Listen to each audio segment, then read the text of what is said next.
Yes, Honorable Mayor, Commissioners, we will have the National Purple Heart Day proclamation presented by Mayor Derek L. Henry. Items for 8G to be added, $1,500 to Mr. and Mrs. Mentoring from the Zone Support Funds of Mayor Derek L. Henry. $2,500 to Alpha Phi Alpha Fraternity Incorporated for scholarships from the Zone Support Funds of Mayor Derek L. Henry. That concludes the changes for the agenda. I move to accept the agenda with the said changes. All right, we have a motion and a second. All those in favor, let it be noted by saying aye. Aye. Those opposed, same sign. Motion carries 7-0. Okay, we're going to move on to item number 6, which is our presentations. And item 6A is the National Purple Heart Day proclamation presented to the Military Order of the Purple Heart, Chapter 316, presented by Mayor Derek L. Henry. No, they've already did that. We just took a picture of it. Oh, okay.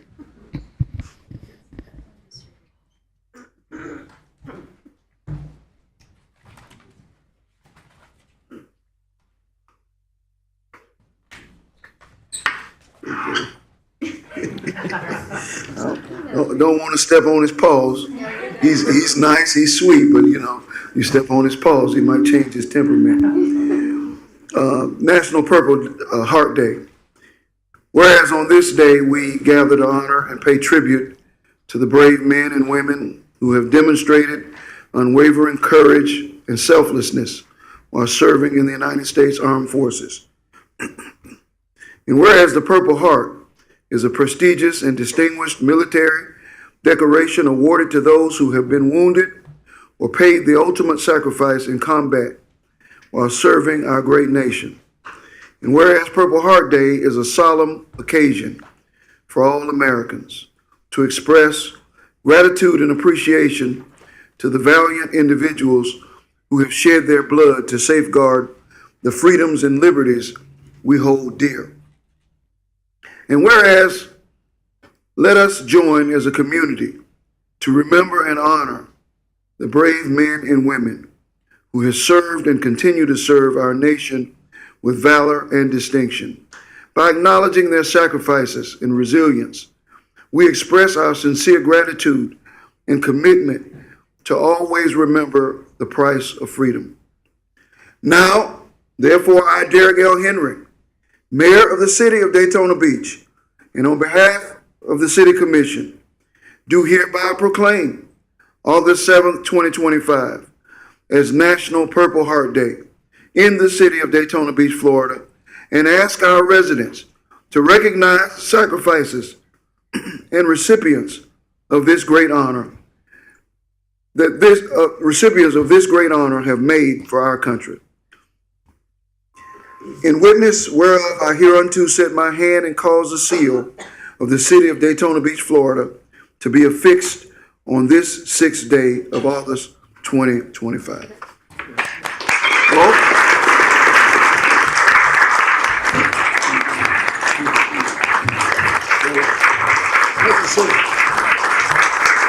Will we take the photo first?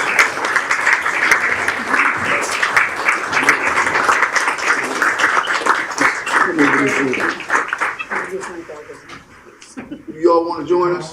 Yes. Come on out here. And we'll send a picture. Okay. Just come on. You in here. Face this way. This way. We're facing this way. Yeah. Oh, wait. Let me get this. Yeah. This is Purple Heart. Purple Heart. Blue. No, I have to. Okay. This is better than the picture in the post.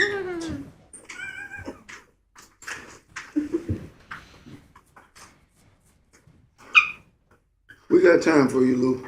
Come on up here. We're gonna face this way. The camera's right here. Don't be shy. Get on this side of me, between Stacy and I. Right there. Thank you. Thank you. No, just you. And 1, 2, 3. One more time. All right, roll. Wolf will now indulge us with a few remarks, but I can say this. We cannot say thank you enough. Thank you, sir. Thank you.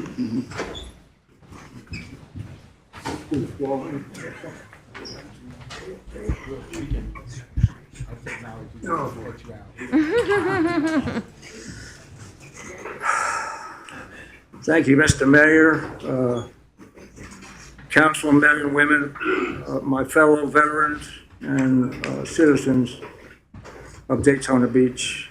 My name is Rolf Matar. I'm the commander of the Military Order of the Purple Heart, Volusia County, Chapter 316, and past commander of the Military Order of the Purple Heart, Department of Florida. It's an honor to stand with you today in recognition of Purple Heart Day here in Daytona City, a proud Purple Heart city. Thank you to my fellow service members who are here today, along with our elected officials, city staff, and most importantly, the citizens of this great city. Your presence speaks volumes about your commitment to honoring the men and women who have served and sacrificed for our country. The Purple Heart remains one of our nation's most respected military honors, awarded to those who were wounded or killed in action while defending the freedoms of our country. Behind each medal is a story of courage and sacrifice. Today, we remember these stories, we honor those sacrifices, and we reaffirm our commitment to never forget the cost of our freedom. Thank you for being here today. Your support means everything to veterans and their families. May God bless our service members and veterans, past, present, and future, and may God continue to bless the United States of America. I would also, if you don't mind, like to read a Purple Heart Day prayer. This comes from Martha Chaplin of the Newbury Police Department in Byfield, Massachusetts. A purple medal, a badge of honor, a badge of military merit for wounds received and lives lost, given to those who gave of themselves so others could be saved. A purple medal, a sword and a shield, deflecting the bullet or the bomb, diverting the hurt meant for another, bravery without thinking first of themselves. A purple medal worn over the heart, a medal that is a shield, either keeping our memories from coming out or blocking those memories from getting inside. A purple medal, is it enough by itself to reward the hero? Not by itself. It takes comrades, government, citizens, all to speak in one voice, to speak the words loud and clear, thank you, brave soldier. A purple medal, let's take a moment to think about the cost of earning the purple medal that hangs over the heart. If your tradition is to pray, say a prayer for those who earn the Purple Heart. If your tradition is to respond by doing something, reach out to a veteran or their families and let them know you care. If your tradition is simply to say thank you, then give thanks. In the silence, let each reflect on the meaning of this purple medal to us. To the millions of veterans who have earned the Purple Heart, we say thank you. To the millions of family members who live with the injured or with the memory of loved ones lost, we say thank you for your sacrifice. To the millions of personnel yet to be added to their numbers, we say thank you. May all these veterans be thanked for their courage, fearlessness, and commitment to those with whom they serve. And many blessings be upon recipients of the Purple Heart. We thank the city of Daytona Beach. We thank the Military Order of the Purple Heart, Chapter 316. Thank you.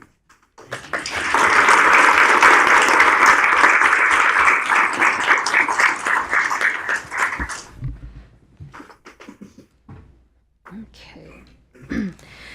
We're going to move on to item 6B. It's the Florida Department of Transportation presentation.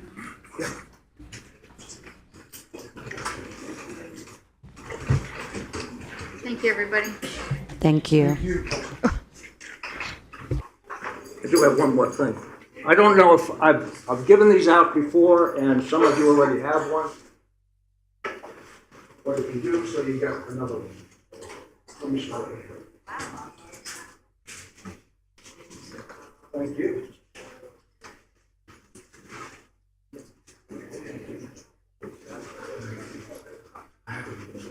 You too.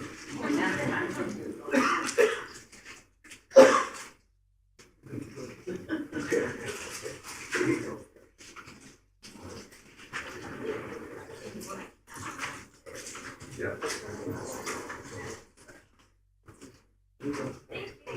got it. Thank you very much.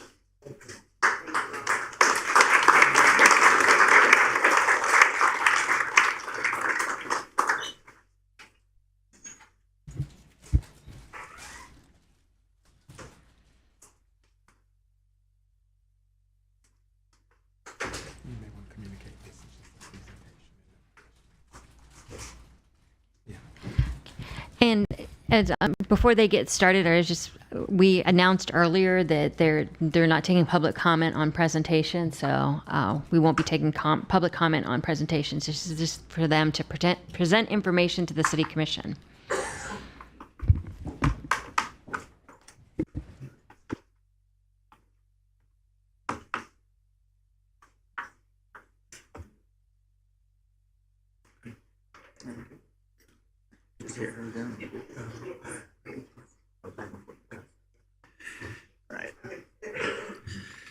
All right, good evening, Commissioners. The department would like to thank you for allowing us to come here and give an update on a couple of projects we have ongoing within the city of Daytona Beach. My name is Ed Kestry. I am the District Design Engineer for FDOT District 5, which encompasses most of Central Florida. So we have two projects here we'd like to give an update on. One is still in the design phase, and we'll get to that towards the end of the presentation. The other project is currently under construction along A1A. That's one we'd like to discuss first. The limits of that project are from International Speedway Boulevard, ISB, up to Millsap Road. Just to give you a little background on this project before we begin. This project, when it was in the early design planning stages, it went through an extensive coalition, which involved numerous community stakeholders. And the goal of that was to develop a vision for the corridor, not only to improve the aesthetics, but also to improve the safety for all modes of transportation throughout the corridor. So along with that, the outcome of this, the coalition was to incorporate the following elements into the project. So the first one is to repurpose the bidirectional turn lanes. We're going to add 7 raised intersections, proposing 10 raised mid-block crossings with rectangular rapid flashing beacons, RRFBs. That's how I'll refer to them for the future. Enhancing signing and pavement markings, lane narrowing, addition of chicanes and bulb outs. And chicanes are a curvature in the road where you previously would have a straight roadway. And lighting upgrades.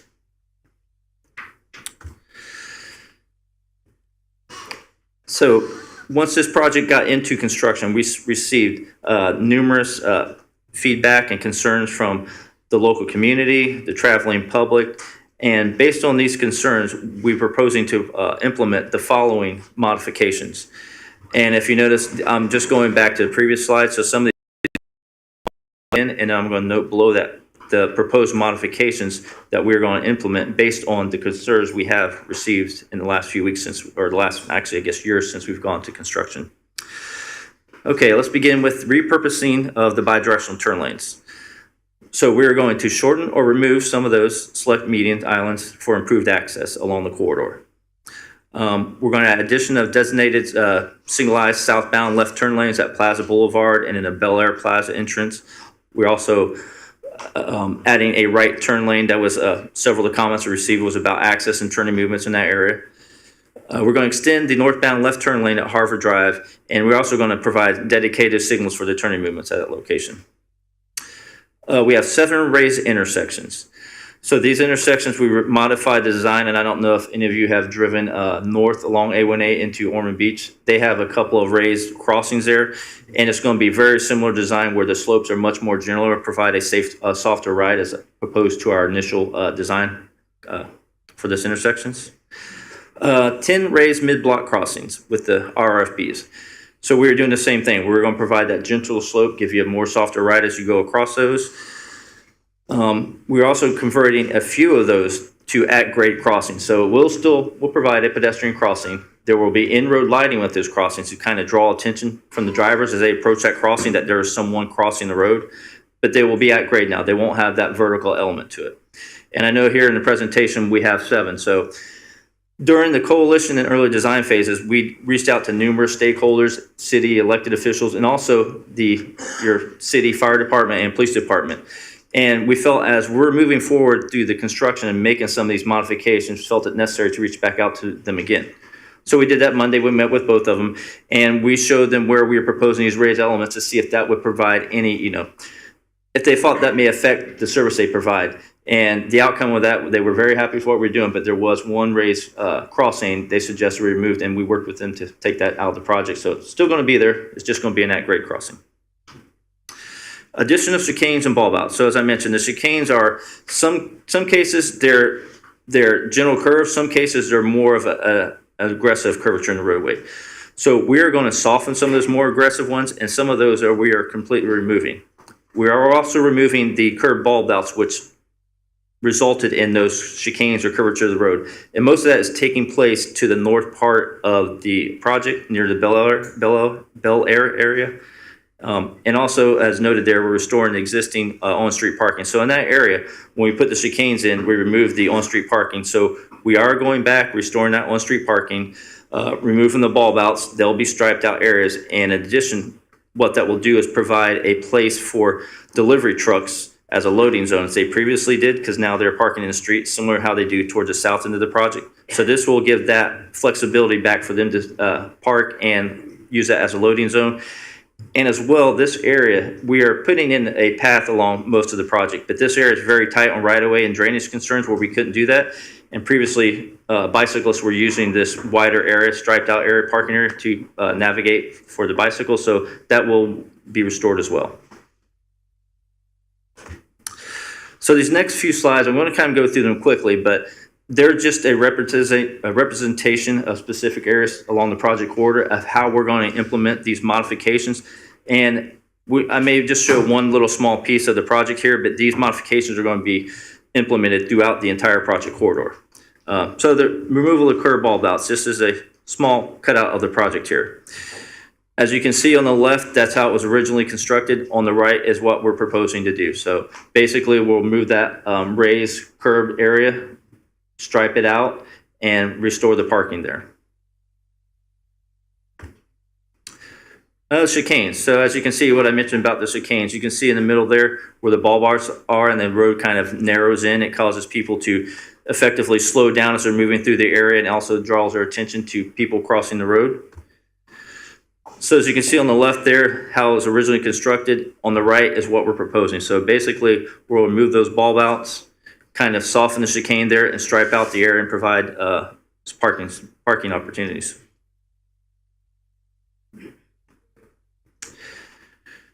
This is another example of some of the chicanes, what we're doing. Like I said, we're removing some, we're softening some.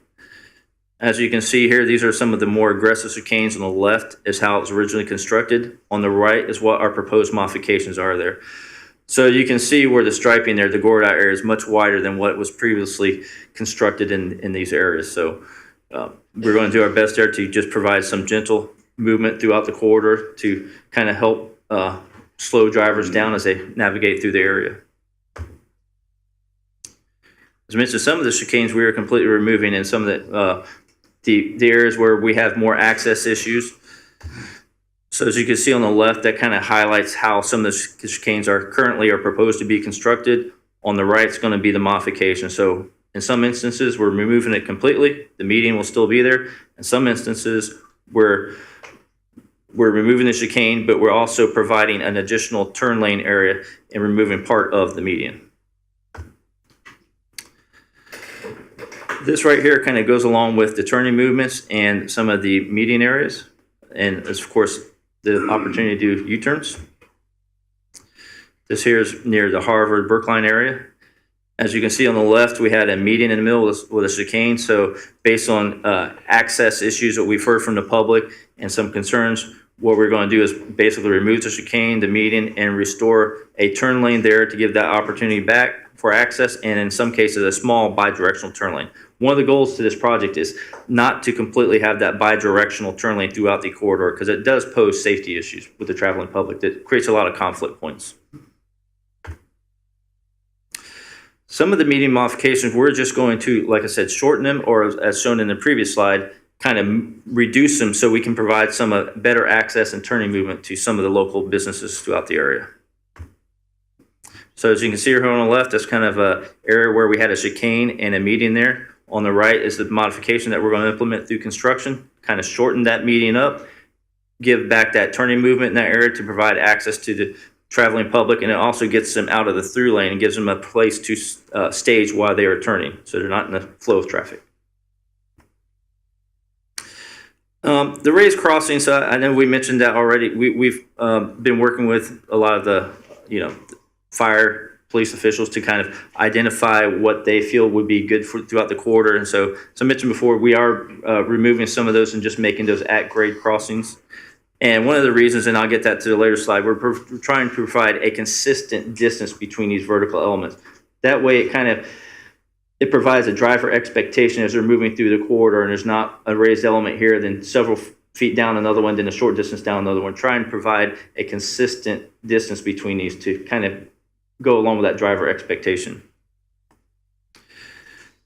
And this is kind of how it's depicted in our plans. As you can see, the left where those arrows are, that's the pavement markings that will be on these raised elements to alert the driver they're coming up to that raised element. There will be signage there as well.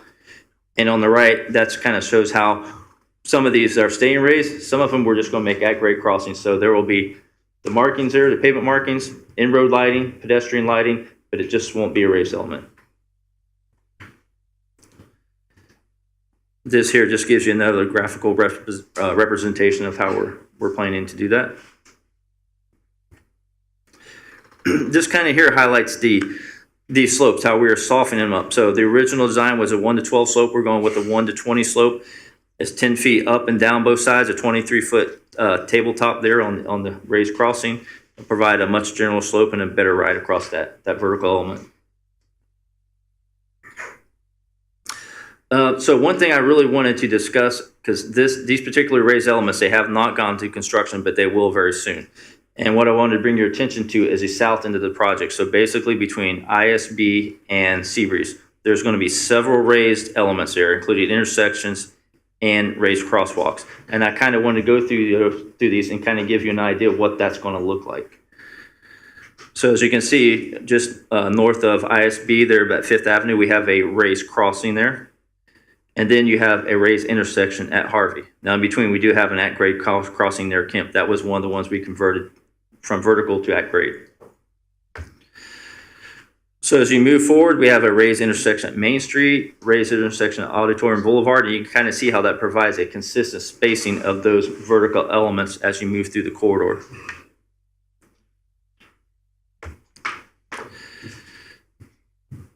So then when you get to Earl Street, that is an at-grade crossing. We do have a raised crossing there at Ocean Walk where the parking garage is. A lot of people just don't use the pedestrian bridge, so they felt it necessary to give a raised crossing there because there's a lot of pedestrians in that area. And then as you move to the right of the screen, you can see Butler. That is the one that we did convert from a vertical raised crossing to an at-grade crossing based on our conversations with the fire and police officials. And then towards the end of this area, we have a raised crossing at Oak Ridge and a raised crossing at Seabreeze. So before I move to the next project, I want to kind of pause there and see if the commissioners, if you had any comments or concerns about, in particular, this southern edge end of the project and the raised elements we have proposed throughout that area.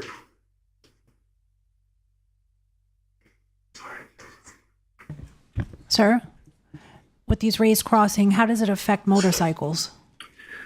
Well, so we that was one thing that came up when we discussed this Monday with the police officials, and they feel it's a very general slope. It should operate fine, and they think it actually helped to reduce the speeding through the corridor. And the reason we have a lot of these raised elements towards the southern end, that's where the highest concentration of pedestrians are. As you get towards the northern end of the project near Bel Air, we have a lot less of these raised elements just because you don't have the generators there. So we did discuss it because that was a concern. That's why we wanted to circle back with them, and they felt this would work fine and actually help them out to kind of police the area and keep people moving at a consistent speed and not just, drag race down through there, especially during Bike Week and some of these events. So.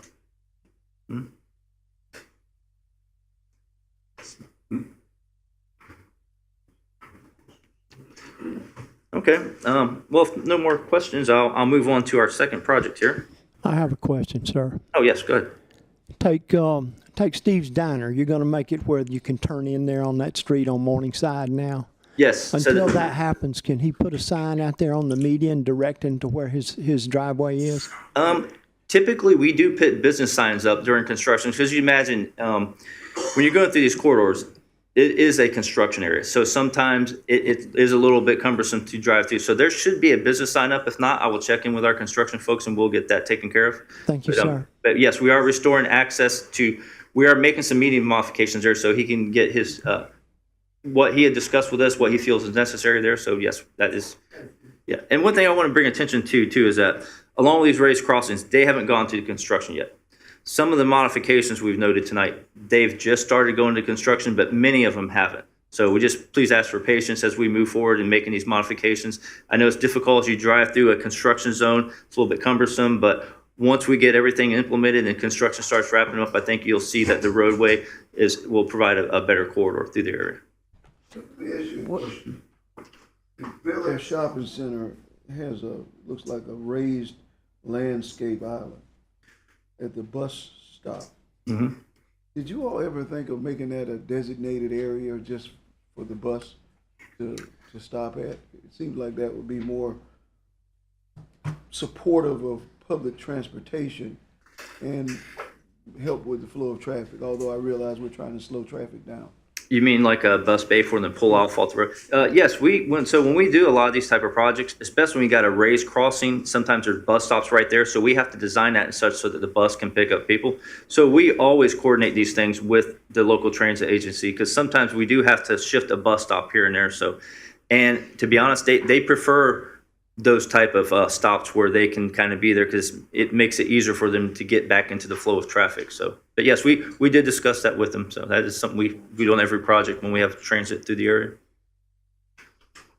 The one I'm looking at though, I hate to do this to you, but that's not possible to just cut all that out and make that a bus lane for them? Is that just? It's right at Bel Air. There's a bus, and then the person has to walk all the way from here to get to the bus. Yeah, we can take a look at that. We'll circle back and look into that, and we'll get with Votran and see if that's something they would be interested in. Okay. Some things we do have to look at is right-of-way and utility impacts. You know, sometimes those prohibit us from doing exactly. Yeah. And you'd be surprised the right-of-way line isn't always where you think it is. Yeah. I got you. Okay. Do you have any way that you could encourage pedestrians, especially at night, to push the button so the lights will flash? I understand your concern. Yes, I see it all the time. I've almost run over 2 or 3 people that just walk out there and you can't see them at night. Yes, it's. I wish there was something we could force them to do that, but yes, it can be difficult at times. Yeah. So where the raised crossings prevent jaywalking? Will they prevent jaywalking? So what we've tried to do is provide a consistent distance between these raised elements, but also when we put in these raised mid-block crossings, we try to look at where is the most logical place to put it, like a generator. So it's right by Ocean Walk near the parking garage. So we try to put it in a place where people will walk. But to be honest, other than enforcement, it is difficult to force people to. I've seen it myself where there's a crosswalk and they'll cross right next to it. And so other than enforcement, it's tough to force them to use the crosswalk. We're just trying to provide a safe opportunity to do so. Thank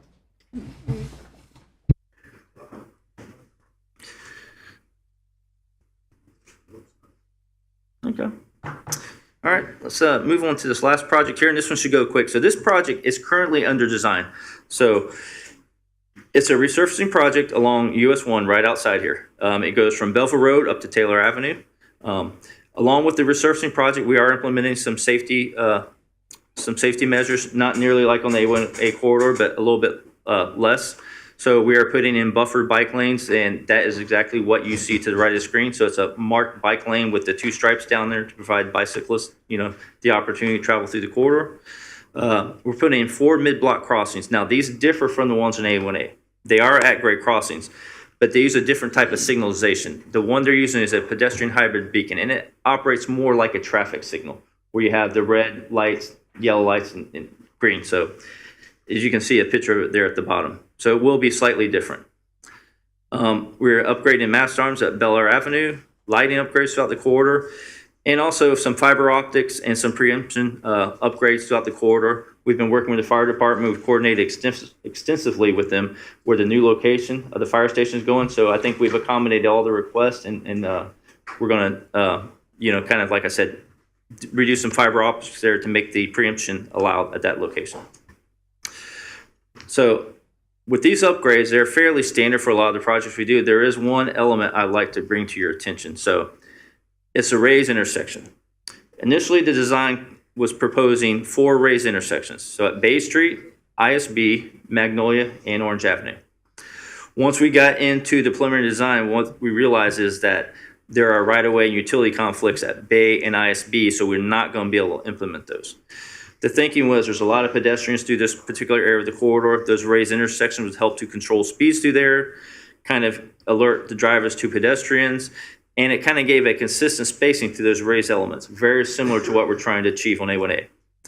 So without being able to construct those 2 northern ones, we're down to just Magnolia and Orange Avenue. So what we want to gauge is your concerns with doing those 2 raised elements, because the one thing we could do is just not put those in there, because we first envisioned 4 because we feel that would give an overall feel to that particular area of the corridor. Now we just can't do that. So that's just something we wanted to bring to your attention, see if you had any concerns with that.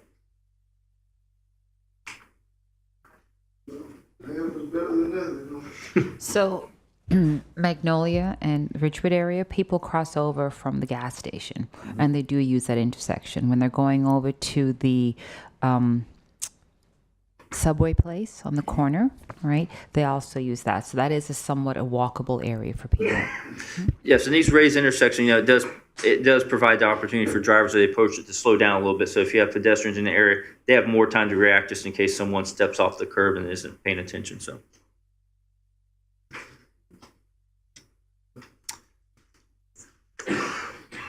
Okay, with that is the end of the presentation. Thank you.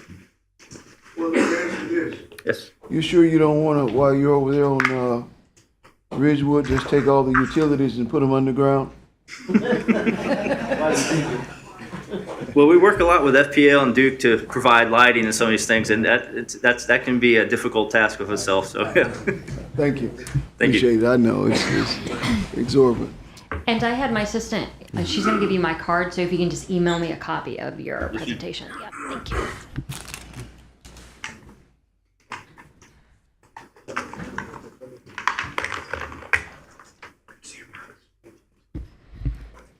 Thank you, gentlemen. Okay. We're going to go ahead and move on to item number 7, that's citizen comments. During this time, citizens have the opportunity to address the City Commission on any item on the consent agenda. And my only speaker is John Nicholson.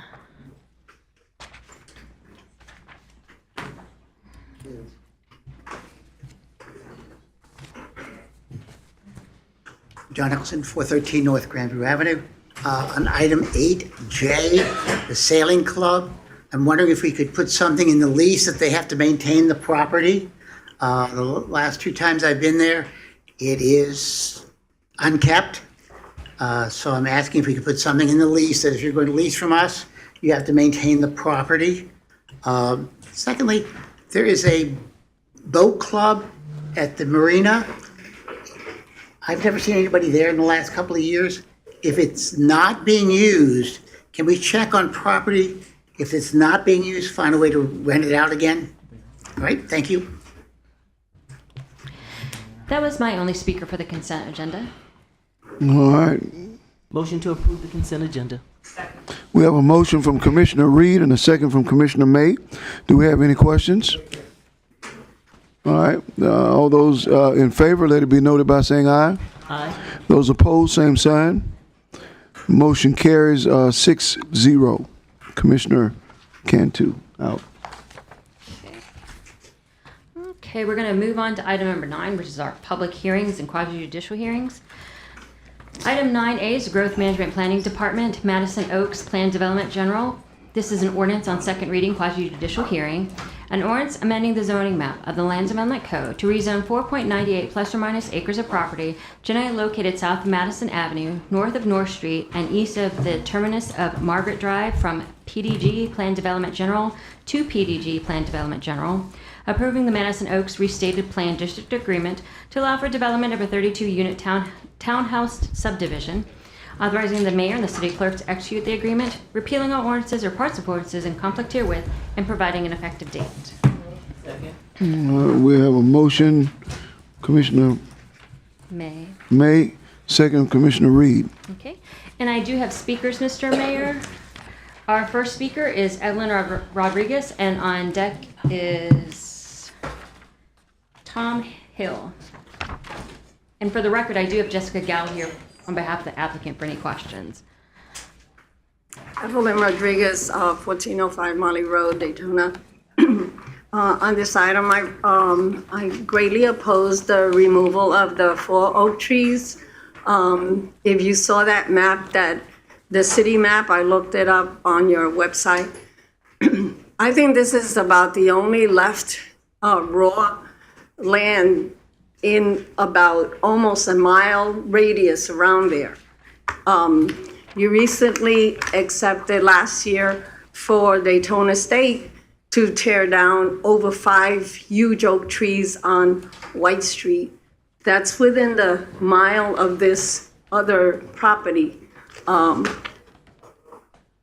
Oak trees, I looked them up, they absorb about 100 gallons of water, of rainwater.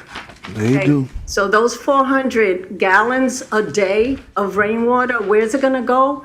To those single homeowners on Colfax or that area, because the property next door is a vacant land and doesn't have any trees. So I strictly oppose the removal of the oak trees. Anyway, it wouldn't be Madison Oaks anymore. Okay, our next speaker is Tom Hill, and on deck is Krista Goodrich.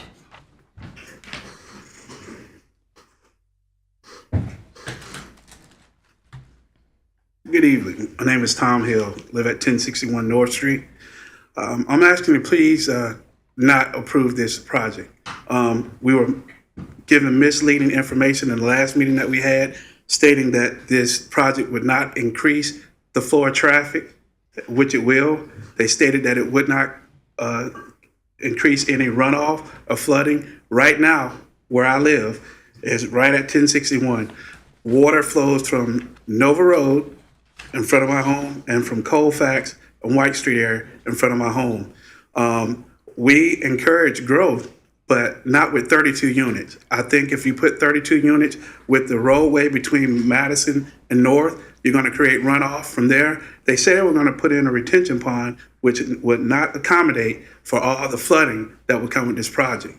Right now, with the rain last night, the water is now with the new sidewalk that you guys put in a few years back. Love the sidewalks, but it's starting to erode the sidewalk in front of my house. Please come out and look and see. This project is not good for us. We don't have to carry flood insurance right now, but if this project comes, we will. The house next door to me, that yard is flooded right now from the rain that we had last night. I ask you to please look into this. Please don't let them tell you that it will not create any runoff or any increase in traffic. It will. There's no way that you can build a new construction with that many units and not raise it up and not create any runoff. Right now, we're at the threshold. With this project, we'll take on water from 3 different directions. Right now, we're east, west, and with this project, we'll take it from the north and Madison will take it from the south. Please look into this. Thank you. What's your name, sir? Tom Hill. Can you pull his information out for me? He didn't provide any information other than his address. I'll give you anything you need. Email me. Will do. Thank you, sir. Thank you. Still work for us? Yes, ma'am. Our next speaker is Krista Goodrich. Can't just build anything, yo. Hello, I'm Krista Goodrich, and I live at 2800 South Peninsula, Daytona Beach. And I wanted to speak on this topic because I couldn't help but notice we were doing a zoning change and looking at some good ways to grow our community, but we want to be responsible too. So there's opportunities between ISB and Seabreeze so we can do projects just like this if we looked at changing the zoning there as well to perhaps T1, 2, 4, or T5. So that's all I wanted to say. And I know you guys are highly educated individuals from an A-rated mainland high school, some of you. So just wanted to share that and hope you guys look at. Oh, and Seabreeze. Well, I'm just D2, you know. So as a very intelligent A-rated counselor from an Tomoka. A-rated school district, I wanted to share that. Have a great night. And an A-rated Tomoka. That's where I teach. And we have Jessica Gow here on behalf of the applicant. Good evening. For the record, Jessica Gow, Cobb Law Firm, 1 Daytona Boulevard, Daytona Beach, Florida. I just wanted to come up and touch briefly on some of the comments from residents on the project overall and then answer any questions. So this site, as we talked about at the planning board hearing, was originally programmed for 32 duplex units in 2006. There was a PD agreement approved by the city for the development of the site at that time, going into 2011, that time frame. You can figure out why it did not develop at that time. The proposal here tonight is a mix of duplex and quad units. You can see on the layout the same number of units overall, and the reason for looking at this layout, the kind of changes from the 2006 PD to the current PD agreement, are to preserve more historic trees on site. And so part of the discussion we've had with residents, and we've tried to reach out a few times to all the residents involved, and we're seeing less and less as the steps go on, which is great, but we still have concerns that need to be addressed, so we want to talk through those. At the neighborhood meeting, primary concerns discussed were traffic. Let me clarify, of course, new residential development will create more traffic on that roadway.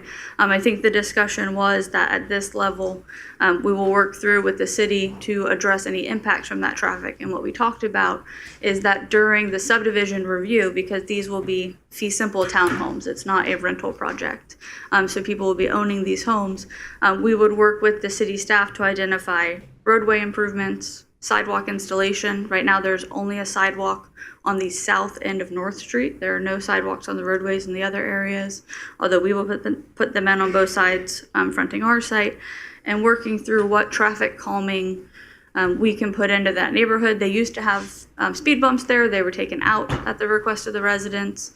There's a huge concern that we have heard about cut-through traffic in that corridor from Colfax and the surrounding areas.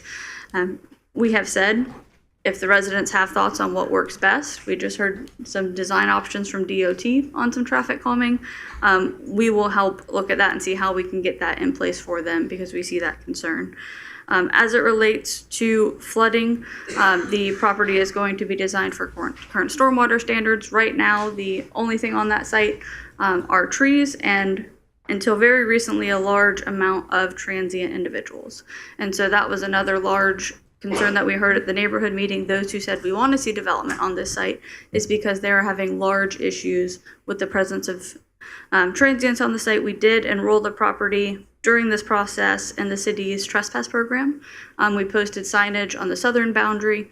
After the first reading, a resident reached out to me in the lobby and asked two questions. One, to ensure that we would put a fence along Margaret, because she lived on that cul-de-sac, and we said we could take care of that for them, an opaque fence, and also to add another no trespass sign on the northern boundary of the site, because you said they were going around the site and coming in the north because there's not a sign posted there. So they were working on that with the city the last I spoke to them. The comment on the trees, this site does have some very large oaks. The original plan that was presented to the residents at the neighborhood meeting were, I don't know the prefix for 6, which I should, but there were 6 unit buildings and 2 unit buildings. And it contemplated removal of 13 historic trees. It was kind of the initial review. We worked with the residents, we worked with city staff. That gap from May 2024 to now was a redesign of the site to get rid of those 6-plex units, is what I'm going to call them, because we heard from the residents they'd like to see a product more similar to single-family home. While we are not proposing single-family home, we're proposing a fee simple product that targets that missing middle product that we talk about. We're 2 blocks away from a car dealership. We are along Nova Road, a major commercial thoroughfare. And so we have duplex and quad units that create that transition from those higher intensity uses to the single family neighborhood. The current plan preserves 10 historics out of the 13 that were located on site. One was not able to be found in the arborist report, so that's counted as one of the 4, I believe, for removal. So we have shifted this plan to build stormwater ponds around trees, give them kind of havens to grow and continue to prosper there, so that we do remain Madison Oaks in that neighborhood. We reached out after planning board to every member of the neighborhood who attended planning board. If they left an email, we reached out by email asking to meet and explain any additional questions they had. The Harveys who attended the meeting did not leave an email, so we sent a letter to them and did not hear back. We are definitely here to be good neighbors. The property owner is invested in making sure that we accommodate resident concerns. That's why we've seen these design changes and kind of the progress to date, but we did not get a response on the reach out between the neighborhood meeting and planning board, but we are happy to continue those discussions just like we did after first reading in the lobby. With that, I do have Chris Rowley with Zefco and Associates to talk about kind of the stormwater design and drainage if you have questions on it, and kind of where it lays out on the site, and we can answer any other questions that the commission has.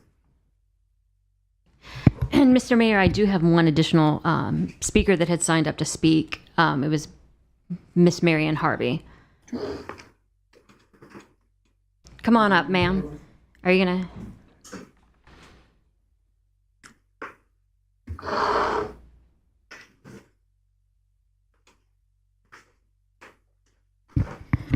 Yes, at our last meeting, hi, everyone. At the last meeting that we attended in reference to the transients, that wasn't a concern to say build 32 units there. I just feel like it wasn't a study done long enough with this issue. I just feel like, please, we're begging you to just look into it a little longer, because they kind of just said something under their breath a little bit. If they can 100% guarantee us that we won't flood, go for it. Go for it. We're all for change. But I think for family homes, it's best to go. You got a lot of grass, backyard, front yard. These 32 units and all that concrete, it's going to be built up. I'm going to catch all the water. Right now, you can go fishing in front of my house. Right now, if you got a fishing pole, you can fish. And that's from the rain from last night. So you can only imagine when they put all that concrete over there, it's going to come right there, because I'm at the bottom of the hill already.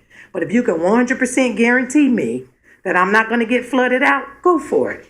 Please, by all means, if you can guarantee me that 100%. But I just don't think the studies have been done that should have been done. And just because you have a small number of people didn't show up, a lot of people are shut in.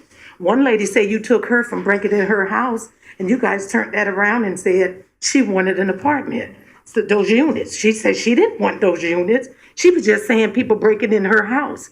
We got homeless all over the city. Putting in 32 low-income housing units is not going to stop the homeless. It's not going to stop them from breaking in our homes. But we don't want to be flooded over there.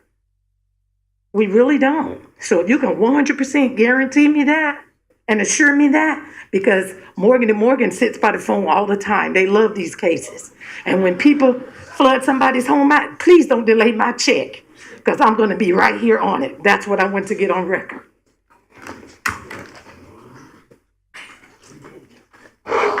Again, for the record, Jessica Gow, Cobb Law Firm, 1 Daytona Boulevard, Daytona Beach, Florida. On that point, she mentioned low-income housing. This is not set aside for affordable housing. You guys know I'm passionate about that. But at our neighborhood meeting, one of the first comments we got is we do not want to see affordable housing on this site location. We kind of explained that it's against federal law to say it won't be affordable housing, but that's not the target demographic for the project right now.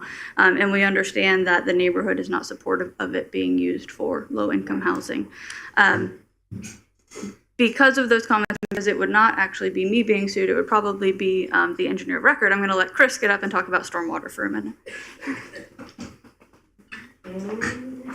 Hey, Chris Rowley with Zefco and Associates, 300 Interchange Boulevard.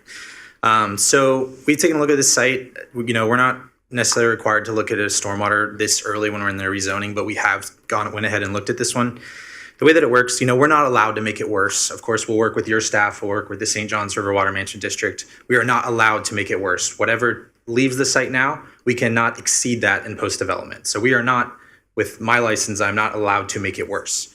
the way that this area floods, from what we've looked at, is this all floods from the Nova Canal. Basically, we have the outfall points, as we all know, in Holly Hill and Port Orange, and this is just kind of at the top of the hill there. So when this floods, it's just the Nova Canal coming up. And when when our stormwater ponds are built, everything will go into them, and then we are not allowed to discharge anything more in post-development than what leaves there now.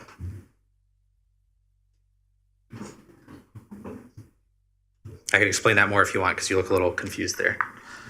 Not allowed to discharge any more than what's being discharged now. Right. So what we do is we'll take a look at the site and we'll draw basin maps, is what they're called, and we will give curve numbers for what's there as far as impervious, or if it's all pervious, which is what is there now. We'll calculate a runoff rate. So that runoff rate is calculated through a program called ICPR, and it measures the amount of flow that leaves the site. So let's give that a number of 10 cubic feet per second leaves the site. We are not allowed to discharge any more than that in post-development. So all of our stormwater is captured in the stormwater pond, and then it rises up in the stormwater pond, and then once it reaches a certain level, it's allowed to discharge. But it can never exceed that 10 CFS. That happens in pre-development. Question for, did you want to ask him a question? Okay, so Jessica, sorry. Yep. When you talked about putting in sidewalks, is this, remind me a bit of this drawing. This is you're gonna have a street between Mason and Keach that runs through your development, correct? Correct. I would say directly connected north and from south. Madison and north. Mhm, Yep. mhm. Mhm. Yep. All right, so that's why we're going to have the increase in traffic, because you're going to have the opening on both sides. All right, so, and when you talked about sidewalks, you're saying you're going to put sidewalks on your development in that On gap, both sides. correct? Yep. Okay, you weren't talking about putting sidewalks on the other side of north, because that north sidewalk was a personal project of mine, so I'm very Obviously proud on of the it. south side of the north. Yep. Mhm. Mhm. And I'm sorry to hear that it's starting to corrode, so we need to look at that, Mr. Hill. Have we ever had a development to do the water or trenches or that sort of thing first before they actually build the To do the stormwater ponds before? Are you saying to put in the? I'll say you did. Are you saying to put in the stormwater ponds before buildings are constructed? That's how it will happen. So this will be a townhome subdivision project, and during the subdivision review, in order to have the final plat approved and have lots that you can sell to homeowners, the infrastructure has to be fully in place, including the stormwater ponds first before the plat's recorded, or fully bonded, so that if for some reason that infrastructure wasn't complete by the time we wanted to sell a lot, the city has a full bond that says if for some reason this developer disappeared, the city could put in that stormwater still, because at that point some activities happened. I won't speak to how often we use those bonds, but it's very rare. It's just common practice.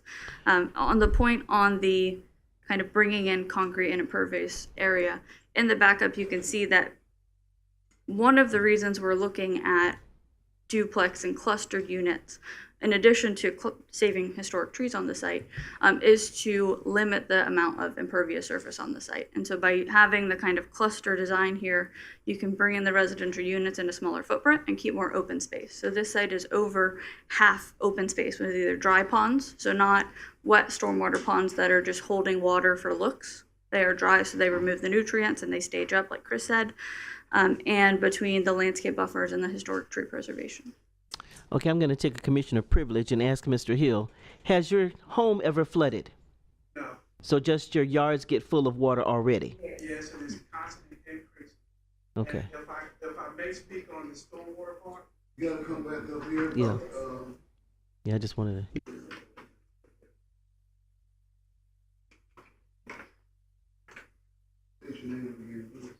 Tom Hill, 1061 North Street. On the stormwater part, they're talking about the canal. I work for the city. The canal does not affect us the way they're leading you to believe. The canal does affect Midtown more than it does our area right now. What's going to affect us is the building. Putting the retention ponds in, the retention ponds are like putting a bowl in the Atlantic Ocean, because here's how that works. They're going to build it up with the concrete. They're going to put the driveway through that's going to go from Madison to North Street, which is going to create runoff on both sides because it has to peak up and run down to get back to North Street, to get back to Madison. So that water has to run off that. It has to be pitched to come down to the street to meet to our level. No matter how much retention you put in, and they're saying so many gallons per whatever it is, they were trying to say that mumble jumbo, sorry. But you can't, they won't be able to tie into our city's stormwater. You can't do that. They'll have to contain that themselves. They will not be able to contain that water to a point that it will not affect us 10 times more than what it's doing now. We have had, in the past 2 years, 4 homes built, which is great, but we're seeing that water increase. We're seeing that level come up. The sidewalks, 3 or 4 years ago, that was all built up and it was new, it was great. Now with the rain that we're getting now, it's washing out. In front of my home, please come by. You can actually see where they put the footer, it's now washing out. It hasn't come up. Me and my neighbor are probably higher where the water's not coming in, but it's coming up my driveway now. Once it gets past that point, it's in my garage and in my house. But putting this retention pond, it's not going to prevent anymore. It's not going to prevent them from running off into the surrounding areas. Margaret Drive, or Lane, I'm sorry, it sits lower than North and Madison. It has a stormwater drain where they're proposing to put this retention pond. So when it goes over, it's going to dump into the city stormwater, which is already at almost maximum capacity with all the growth that we're getting. And if you factor in high tide, which our stormwater system works with the tides. So if we have a high tide and the rain, we're done because it works with the flow. They put some type of valve right down on the corner of North and Mark, but that valve is great. They put a retention pond, but it still floods. It floods because it's only going to take in so much water. When that tide is up, that valve is designed to shut to prevent that water coming back in on us. Mark Street, when we get a rain like this, it's flooded, and it's flooded for days. We couldn't get through for over a week and a half on Mark to do different things for the residents in that area. And it's a shame because we couldn't get our city vehicles in to help those residents. We couldn't get the water down. With this project, we will not only increase that water there, it will not only increase that water there, but it's going to increase that water on Madison, Margaret, North. Colfax sits higher, Nova Road sits higher, and we come down. When you come off of Nova Road, it goes down and back up. And that's what I kept telling them. It goes down and come up. I never received a letter. I never received an email. I welcome anyone to call me, talk to me. You can have my personal cell, my personal email. Please contact me because I don't want to lose my home. I love this. I'm in Daytona because I want to be here and because I love being here. I'm not here because it was economically great for me. I'm here because I love this city and what I do. Amen. Amen. Again, one more time for the record, Jessica Gow, Cobb Law Firm, 1 Daytona Beach, Florida. 1 Daytona Boulevard, Daytona Beach, Florida. I will note, I will follow up with Tom to make sure we have his right email. We got it from the speaker sheet from Planning Board, so maybe it was just a typo, but we'll connect there. And I want to say he's right. Chris kind of hinted at it. Right now we're at the zoning phase. The detailed study on drainage has not been complete yet. We have to get full topographical studies to say here's the drainage. We have to do design. And I'm confident that if the Zevco and crew cannot create a plan with this number of units that meets the requirements for stormwater, the city will not approve it.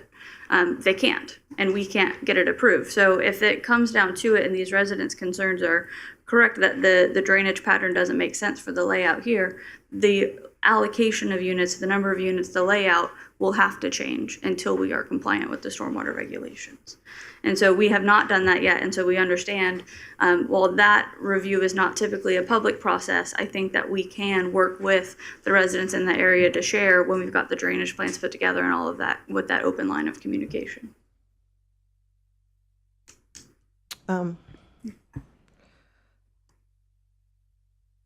So I'm not going to support this project tonight.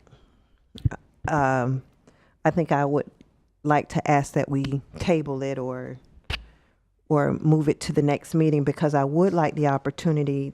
These residents have very valid concerns. And I did ask a while ago for a list of the residents that had attended to that meeting. So if you could send me that list of the residents who attended that meeting, because I did get an email off to someone over there. I think it might have been Rob's or someone. I asked for a list of the people that attended that meeting so that I could meet with those. Now, all of those people aren't in my zone. Sure. I think, Paula, you and I shared those people. Yeah. And it sounds like even so, Colfax is kind of going to be okay because they are a little higher up. However, that doesn't mean the surrounding areas I want negativity to come to them. Mm-hmm. So I would like to take some time and opportunity to meet with some of those people as well. I want to address some of their concerns because that neighborhood does feed from Colfax and a little bit of Madison. I feed a little bit of Madison as well. So I would like to take the opportunity to sit with them and meet with them. And if you could send me that list of the people who attended and the people who are already here, then I could take some time and talk to them a little bit more and address their concerns and issues and make sure I'm making the best choice for them as well. Certainly, we can do that. I think we tried. It may have been a size issue, but it is also the sign-in sheet is in the backup for the agenda item tonight. So we'll pull it out and resend it. Thank you. I don't know.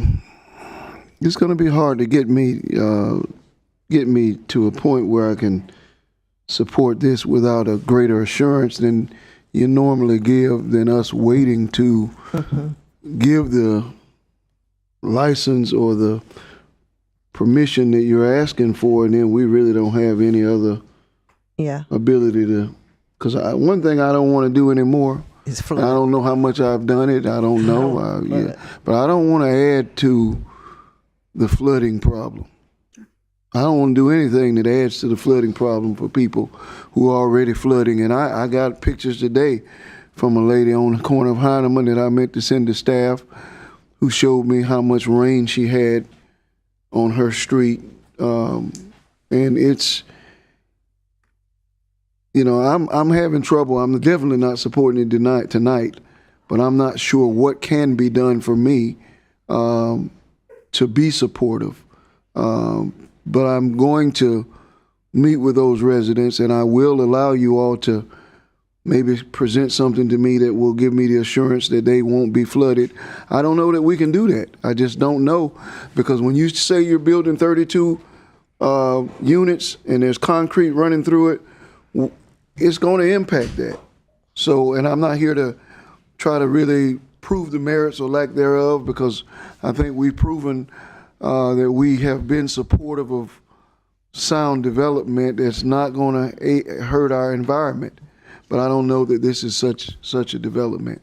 So I can't possibly. And the other thing that concerns me is those oak trees as well. Me too. I don't know about taking down 4 oak trees. Is it was 4 of them, right? How many of it? It is 4, yeah. And they all run right in the middle of the site where kind of the roadway is located. That's the problem. Yeah. So. And we are here at the behest of the commission. So I think that if it is continued, we can work with the client and the engineering team to kind of put together some graphics and details on stormwater and drainage and what that looks like for this site in more of a detailed way than we usually have at this stage. Okay. Well, just the two of us have spoken, so I don't know what the pleasure is for the remaining members of the commission. Does anyone else have a comment? Mm-hmm. At this time, it's no. Wait till we get more information, at least. Mm-hmm. And I want to go by there too. Yeah. I'm a no because of the trees and the flooding aspect in the future. Yeah. No. Okay. Well, for someone who lives in the flood zone, whose yard fills with water, who knows what my neighbors have experienced that are closer to Nova Road and Tuscaloosa, but yet my house is higher, but I have to wade through water to get out of my house because my yard still floods, comes up to two steps. And I was in that area last night because I have family that lives around the corner. So I saw what yesterday's rain did. And I'm willing to continue to see if you can tell me something that's going to be a little bit more solid for them. But I'm not prepared to vote on that tonight. Yeah. Just to be clear, this is a quasi-judicial hearing. You can, but you're not obligated to vote to continue it. If you do not vote to continue it, I think you've got a motion on the floor. And if that motion to approve is denied, then the application's disapproved and they would have to go through an application process again under our land development code. And technically, there are limitations in terms of timing for resubmittal of applications. You have to wait a certain number of days unless the application's really different. So you can certainly vote up or down on it tonight.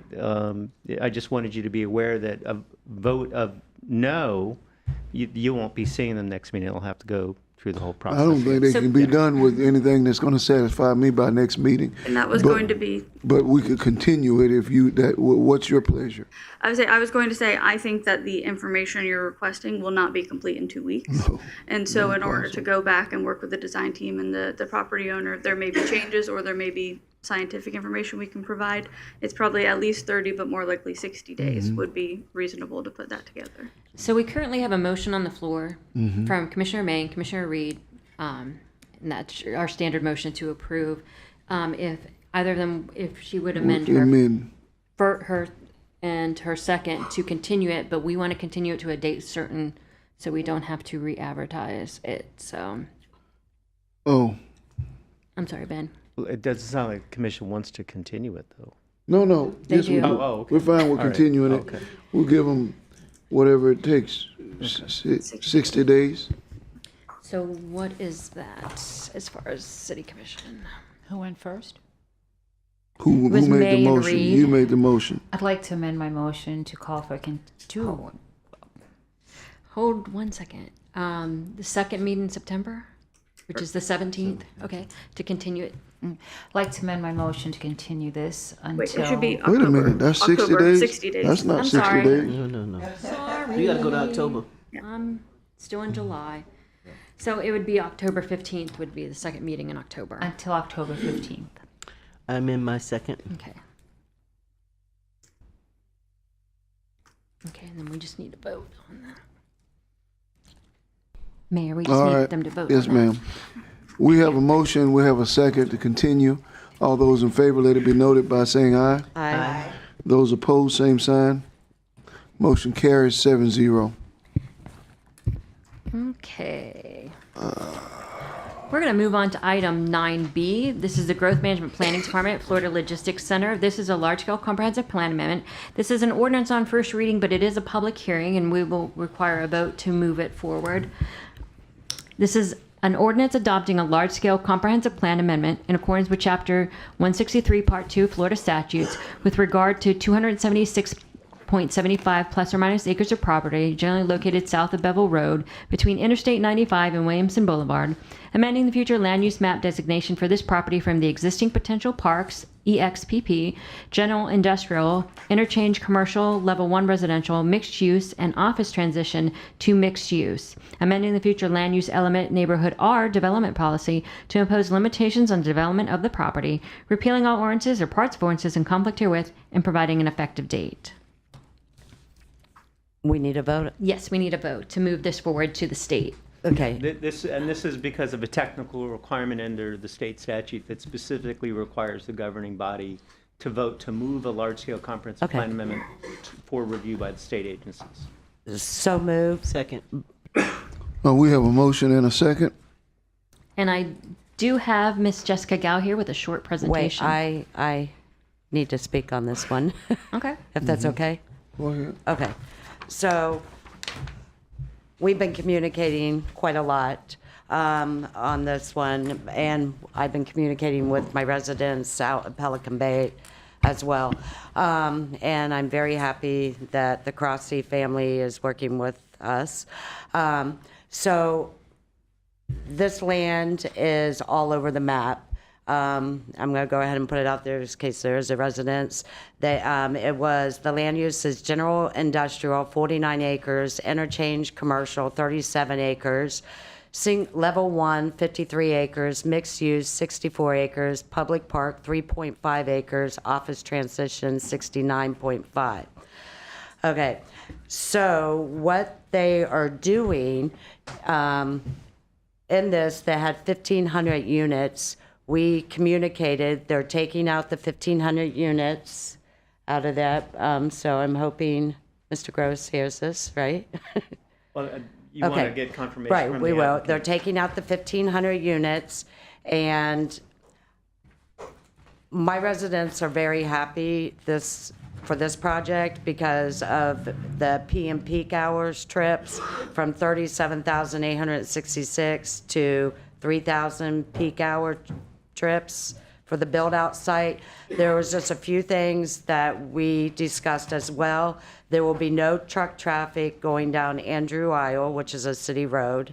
And if we can put signs or whatever, which I spoke to Public Works about that.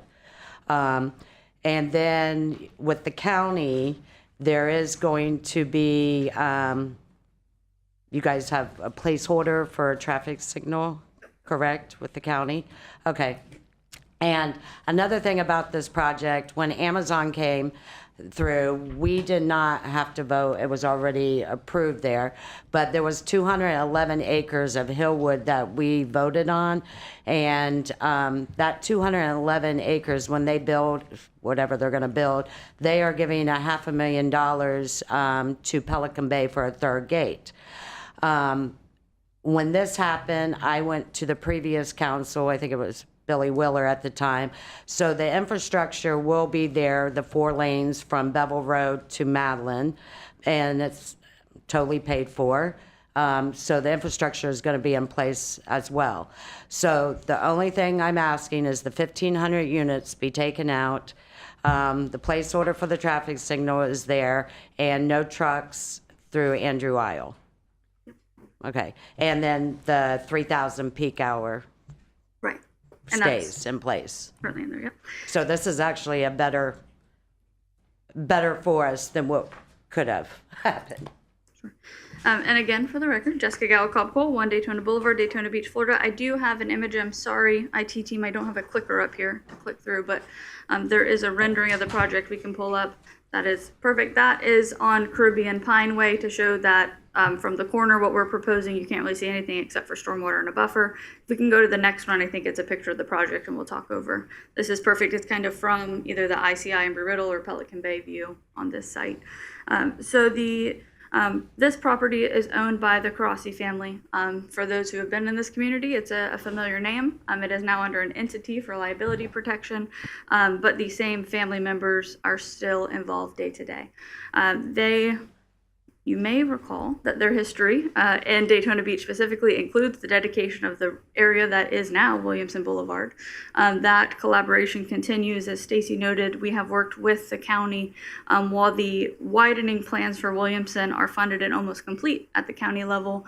They need room for stormwater. So this is one of 2 primary parcels by the Crossley family that we have targeted for a location of stormwater for the county widening of Williamson. We are working with them now on putting that agreement in place. We just got the volume of water they need for that widening that we will hold on our site as part of this project. We have also talked to them about in their final design plans as we go through that agreement, putting in a placeholder for pole arms. The county cannot say automatically, yes, you get a signal, you have to meet a signal warrant. But because we think that at build out of this project, it makes sense from a safety and traffic concern, we're already planning on where those would be located, so there's not changes needed down the road to make that happen.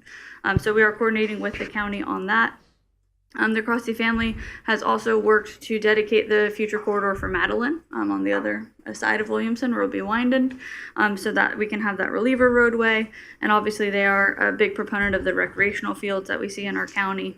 And they used to own both Walker's Green, Pelican Bay, kind of the surrounding area. Right. So they've... The Crossley family is not paying for the widening of that road. Correct. Just the Yeah, stormwater because that set was aside. out of gas tax Correct. and the That's fair funded share by the from county. Amazon. Okay. Yeah. Mhm. The widening of Williamson is funded at the county level, is the clarification. We're just working with them on design plans and the stormwater. And most of the Crossley property was in Port Orange, like the pavilion. Correct, and it Except still is a lot of it. They still own a piece of lot from our west gate at Pelican Bay, correct? Yep. Okay. And they still own across 95 a bit that's in Port Orange, in that kind of corridor on Tomoko Farms.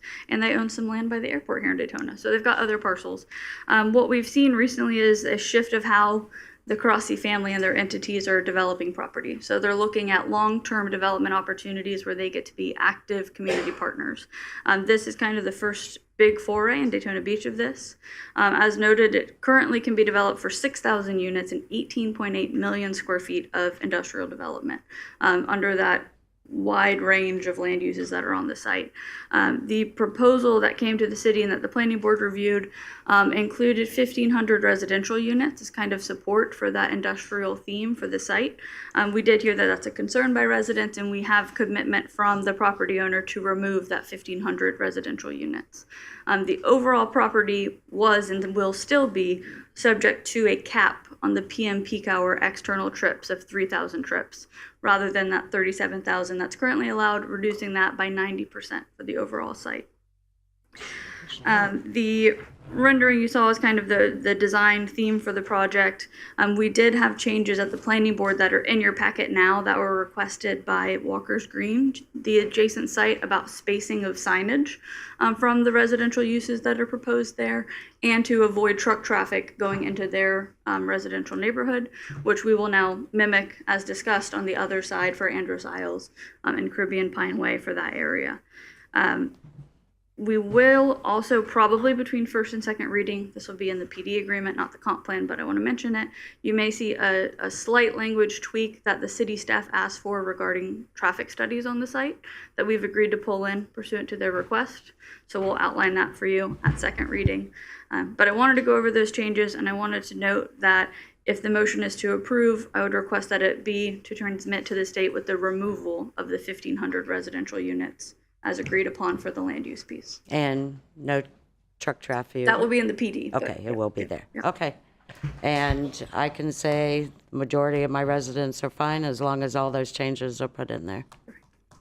And I'm here for any other questions that the commission may Jessica, the 1,500 units, I'm curious, were they designed, you said, to support the logistics center? Were they thinking of providing housing for the employees? That was the original thought, that there was a synergy there.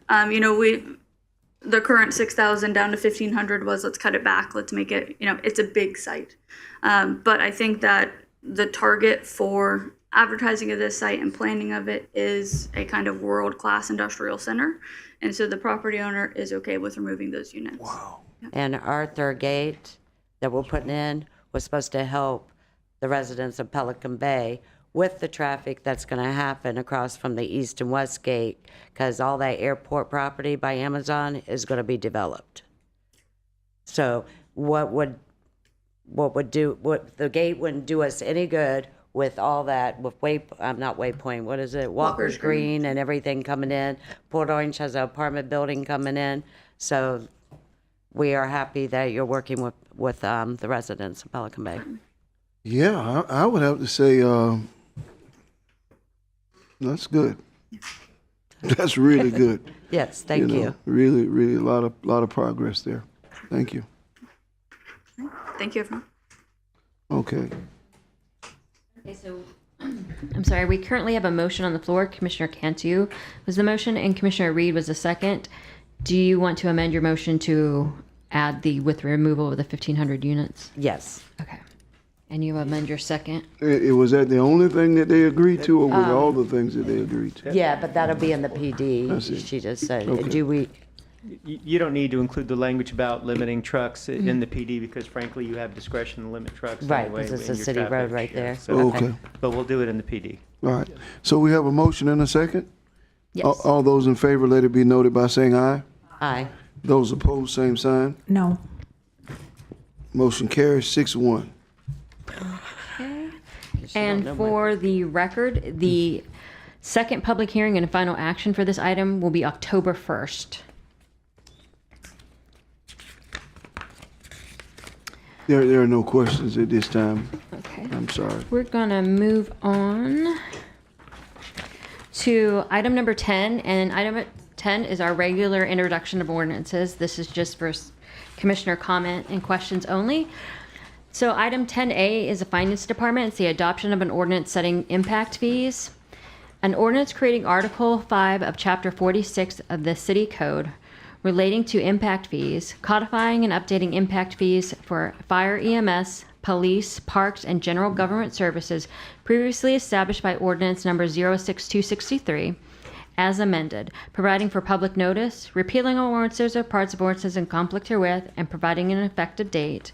And are there questions or comments from the commission on this item? Okay, the public hearing and final reading is set for August 20th. So moving on to item 10B, it's the Utilities Department adoption of ordinance updating capital facilities fees. This is an introduction of an ordinance on first reading. An ordinance relating to public utility capital facilities fees, making findings, amending section 98-257 of the City Code of Daytona Beach Code of Ordinances, increasing the public utility capital facilities fees consistent with Retellus Financial Consultants, Inc. rate study dated June 9th, 2025, amending section 98-250B of the City Code, providing for repealing of ordinances or parts of ordinances in conflict herewith, and providing an effective date. And are there any questions or comments from the commission on this item? I do want to point out one thing to the commission. After the ordinances were transmitted last week, we discovered a minor need for a revision that's reflected in the markup of 10B that was distributed to you on the dais tonight. They inadvertently omitted revised wholesale capital facilities fees, which were reflected in the Raftella study. So I just wanted to tell you that change has been made. That is, what you would be voting on with that revised wholesale rate on first reading. And if there are no other questions or comments from the commission, the public hearing and final action is set for August 20th. Moving on to item 10C, it's Growth Management Planning Department, Dury Hotel Plan Development General. This is an introduction of an ordinance on first reading. An ordinance amending the zoning map of the Land Development Code to rezone 4.6 plus or minus acres of property generally located at 2600 and 2610 West International Speedway Boulevard from T5 to PDG, approving the Dury Plan District Agreement to allow for the development of a hotel and restaurant, authorizing the mayor and the city clerk to execute the agreement, repealing all ordinances or parts of ordinances in conflict herewith, and providing an effective date. And are there any questions or comments from the commission on this item? The public hearing and final action is set for August 20th. Moving on to item 10D, it's a Growth Management Planning, Pearl Beach Club Plan Development General. This is an introduction of an ordinance on first reading. An ordinance amending the zoning map of the Land Development Code to rezone 1.97 plus or minus acres of property located at 1299 South Atlantic Avenue from T1 to PDG, approving the Pearl Beach Club Plan District Agreement to allow for the development of a hotel, authorizing the mayor and the state clerk to execute the agreement, repealing all ordinances or parts of ordinances in conflict herewith, and providing an effective date. And are there any questions or comments from the commission on this item? The public hearing and final action is set for August 20th. Moving on to 10E, it's a Growth Management Planning Department, Florida Logistics Centered Plan Development General. This is an introduction of an ordinance on first reading. An ordinance amending the zoning map of the Land Development Code to rezone 276.75 plus or minus acres of property generally located south of Bevel Road between Interstate 95 and Williamson Boulevard from AG Agricultural to PDG, approving the Florida Logistics Center Plan District Agreement to allow for development of a regional industrial park with supporting commercial and residential uses, authorizing the mayor and the city clerk to execute the agreement, repealing all ordinances or parts of ordinances in conflict herewith, and providing an effective date. And are there any questions or comments from the commission on this item? The public hearing and final action is set for October 1st. You know what? I don't have a question. I want you to explain how the land use and zoning needs to kind of match up when they don't match up. Do you get what I'm saying? Like this is zoned AG, and then when I was going over the land use for this property now, and it's not AG, can you kind of explain that? Right. So,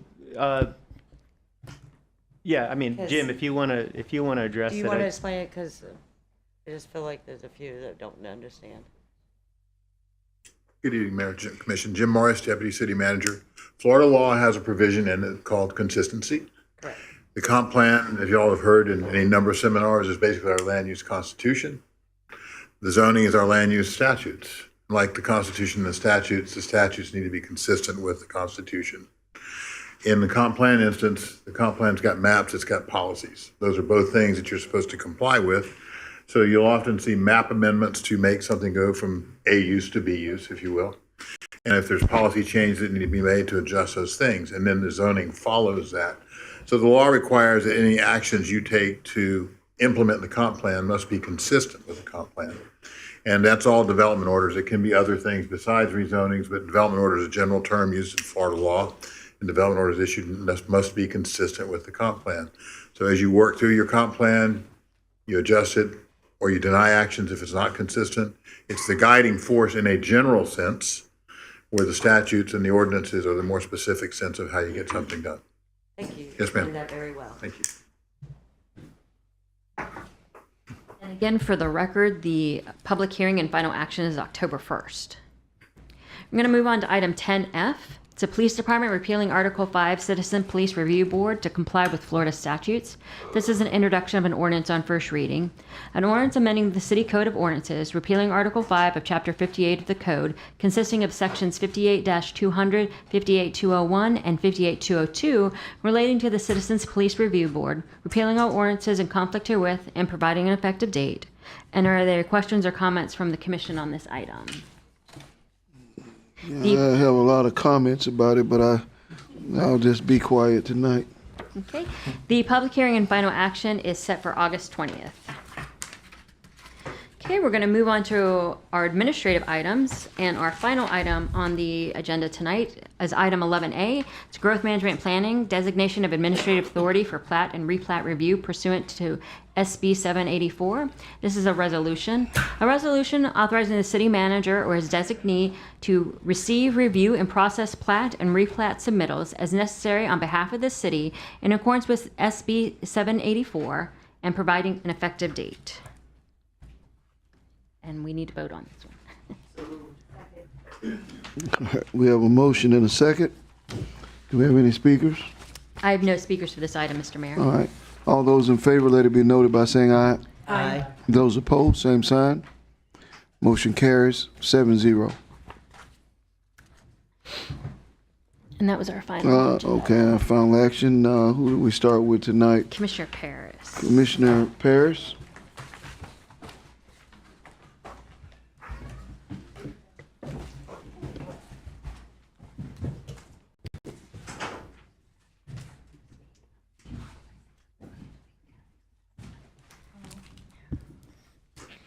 I lost my paper, but I just wanted to ask what you guys thought about if we wanted to do a strategic plan or a CIP. It'll help us with our capital improvement projects, 5 years, so staff knows what to prioritize and what not to moving forward. Mm-hmm.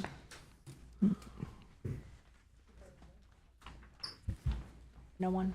Okay, that's it. Thank you. Okay. Commissioner Strickland? I don't have anything tonight. Y'all have a good night. You too, bro. See you in 2 weeks. On Saturday, thank you so much for supporting Bethune Cookman Black Psychologist event that took place last weekend. I think the city manager was there on the opening night, and I went for the remaining few days. I thought it was wonderful. I had some of the students discuss some of their projects with me. They were well-spoken, well-versed. They came from all over, and it was a fantastic way to bring some economic impact through the university and through a conference to the city. People stayed all over Daytona Beach. They stayed on Beachside, the Hard Rock. So it was the first time they had an international Black Psychologist convention at an HBCU.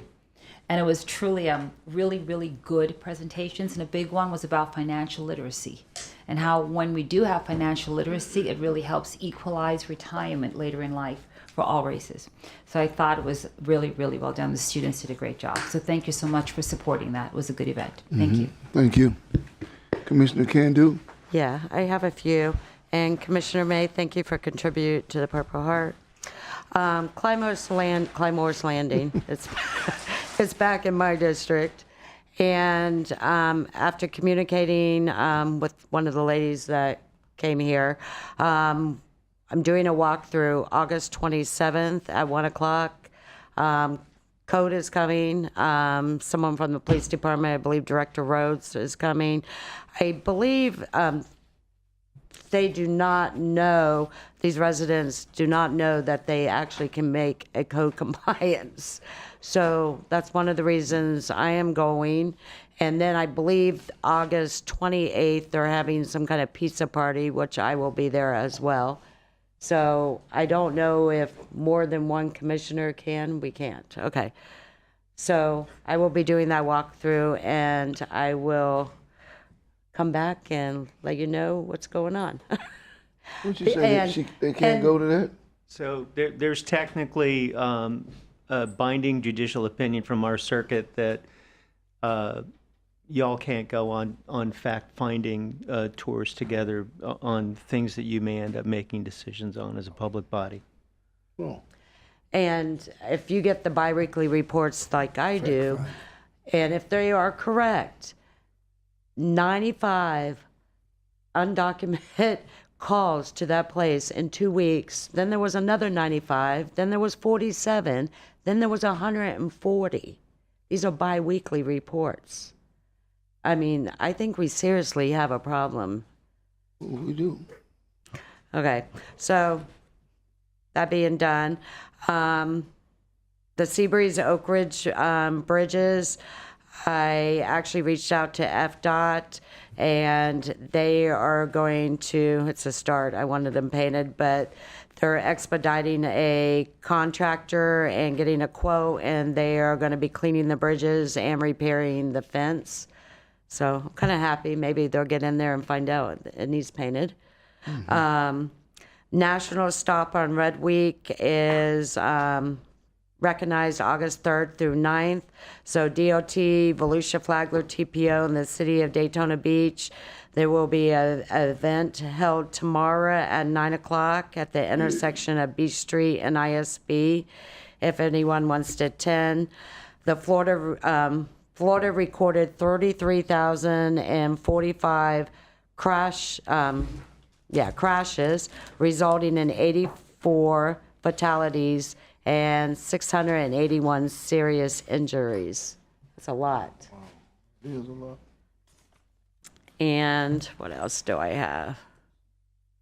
Oh, as you know, I'm on the storm mitigation flooding committee for the mayor, and Andy Holmes is on that.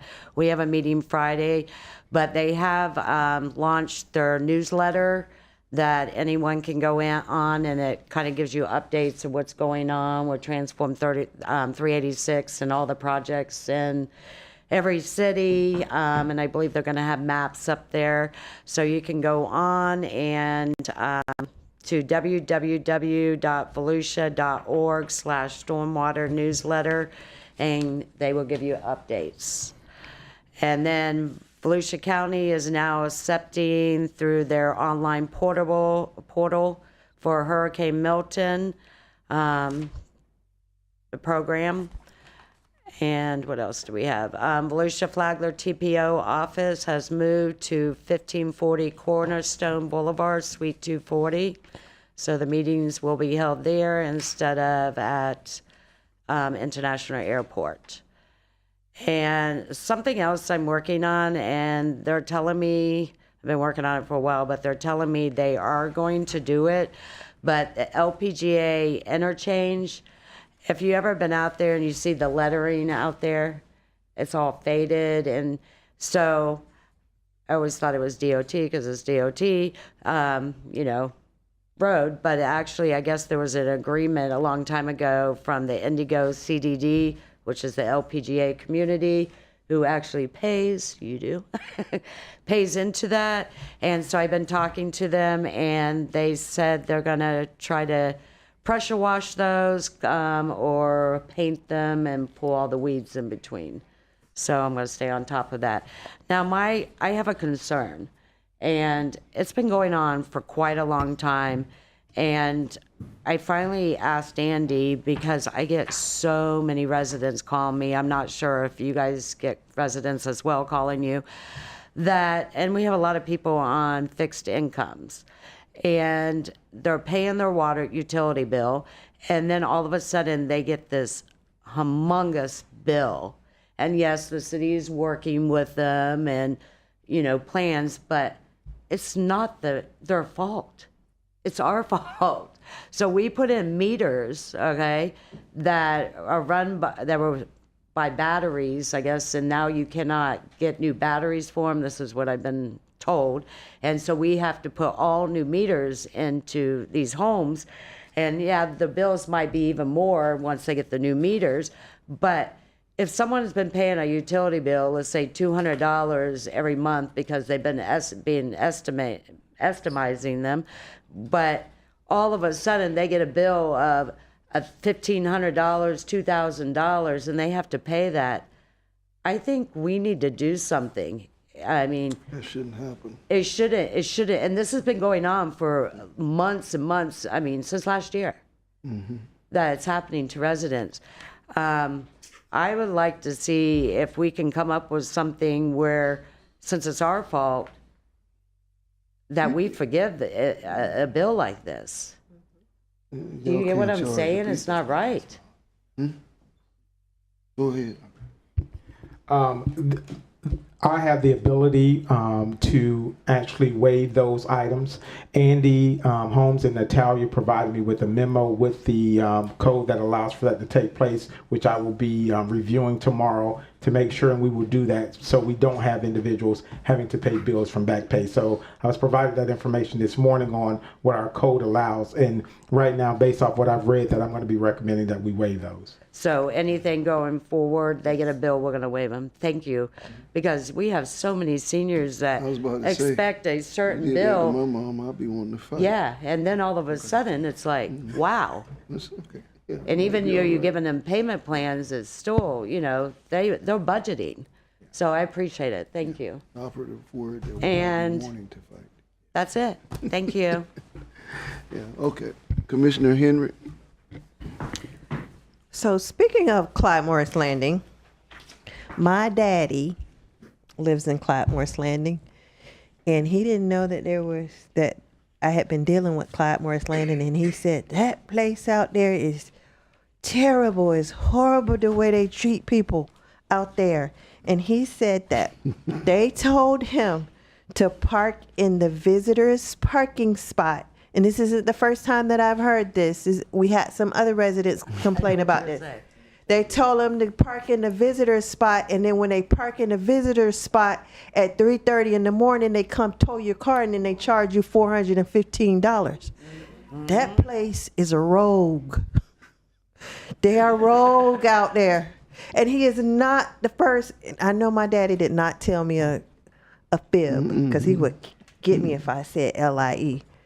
But my daddy did not tell a fib, and neither did those other elderly people out there who said that they were also told to park in the visitor's spot, and then other people were parking in their spot, so they were told to park in the visitor spot, and then their car gets towed in the middle of the night. And that's illegal towing. Something could be done about that. There's no way that you can tell me that nothing can be done about them towing people's cars at 3:30 in the morning after telling them to park in the visitor spot. It has to be something, and if it's not something, then we had an illegal towing issue a couple years ago, I remember. And that's just bad business. It's terrible to treat people that way. And it's infested with roaches, I've heard. And she actually even told me when I asked her, and she goes, oh, we did have a problem. We just got a new pest control. I mean, there's a lot of problems there. Even my 17-year-old, when he heard his granddaddy complaining, he said, Granddaddy, what you doing? He said, Granddaddy, what you doing out there? Everybody knows you don't supposed to live out there. So there's an issue, and there's a problem, and something should be I know it's not much we can do about everything, but it's illegal towing. I just can't see my 87-year-old daddy having to pay $415 to get his car out the next day after being told to park somewhere. Do you want to do the walkthrough, or do you want me to? Oh, I'll let you go first because it's your zone now. Okay. So, and the next thing is that although it got rained out, the chief did a wonderful job. He and his team with National Night Out was last night. We had plenty bounce houses, plenty food, drinks, lots of vendors, and hopefully next year we'll get the opportunity to really put it out in the community early enough and get a little bit more participation. So, yeah, the artisan market is coming at the YSG. You'll be able to go out and shop. You'll be able to buy food, plants, and accessories and different things. It's on Saturday, September 20th, October 18th, and November 8th. And I am really happy to see this project because this is a project that I've been wanting to see because I feel like YSG is such a beautiful facility. And we have that beautiful courtyard out there that's never used. And so it's going to get the opportunity to be used and people can see the beautiful things that can come and can be done at YSG. School starts back on Monday for the children. So drive carefully, drive safely, follow the speed limits so we can keep our little people safe.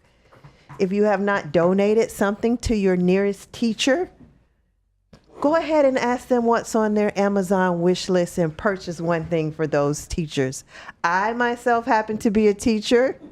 I myself happen to have an Amazon wish list, and I'm not saying for you to come to me. That's not what I'm saying. But all I'm saying is that support your neighborhood teachers in your community because they spend a lot of their own money, and I mean hundreds of thousands of dollars in their own classroom because the budget just keeps getting stripped and stripped and stripped. And if they're like me, they want their students to have everything that they need to be successful in the classroom. So you may go out there and find a teacher and support them. And that's all my comments for tonight. Thank you. And Commissioner Reed, before you say something, I just had one other thing. I mean, we had the DOT presentation. I know I've received a lot of complaints, and I just want the residents to know, if they're out there listening, the complaints have been turned over to DOT, and I will be talking to them about your concerns. That's it. Thank you. Commissioner Reed? Yes, sir. I'm going to begin with things that have happened since I saw you all last.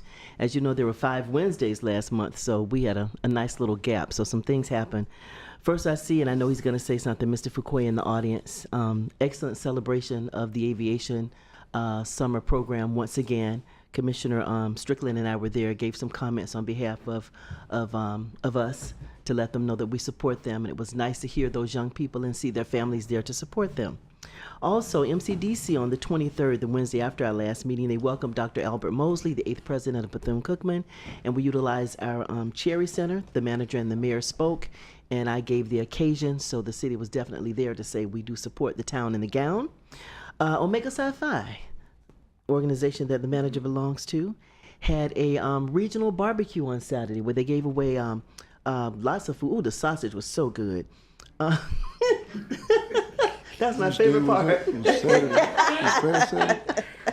they had a free barbecue for citizens to come out. There was about 5 chapters involved, and it was the first day of freshmen moving into the dorm. So freshmen came over and got something to eat. Football players, a band, were all there eating. So, you know, that's something that the organizations may want to think of in the future, that when is it the first day for freshmen to come in and have something so they can walk across the street and be welcomed.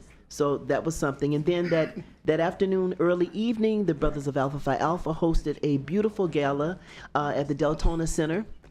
And the mayor and I had an opportunity to attend that. So a lot's been going on in Daytona. So I want to remind you all again, you know, I've got my little special projects. I guess I'm the event commissioner.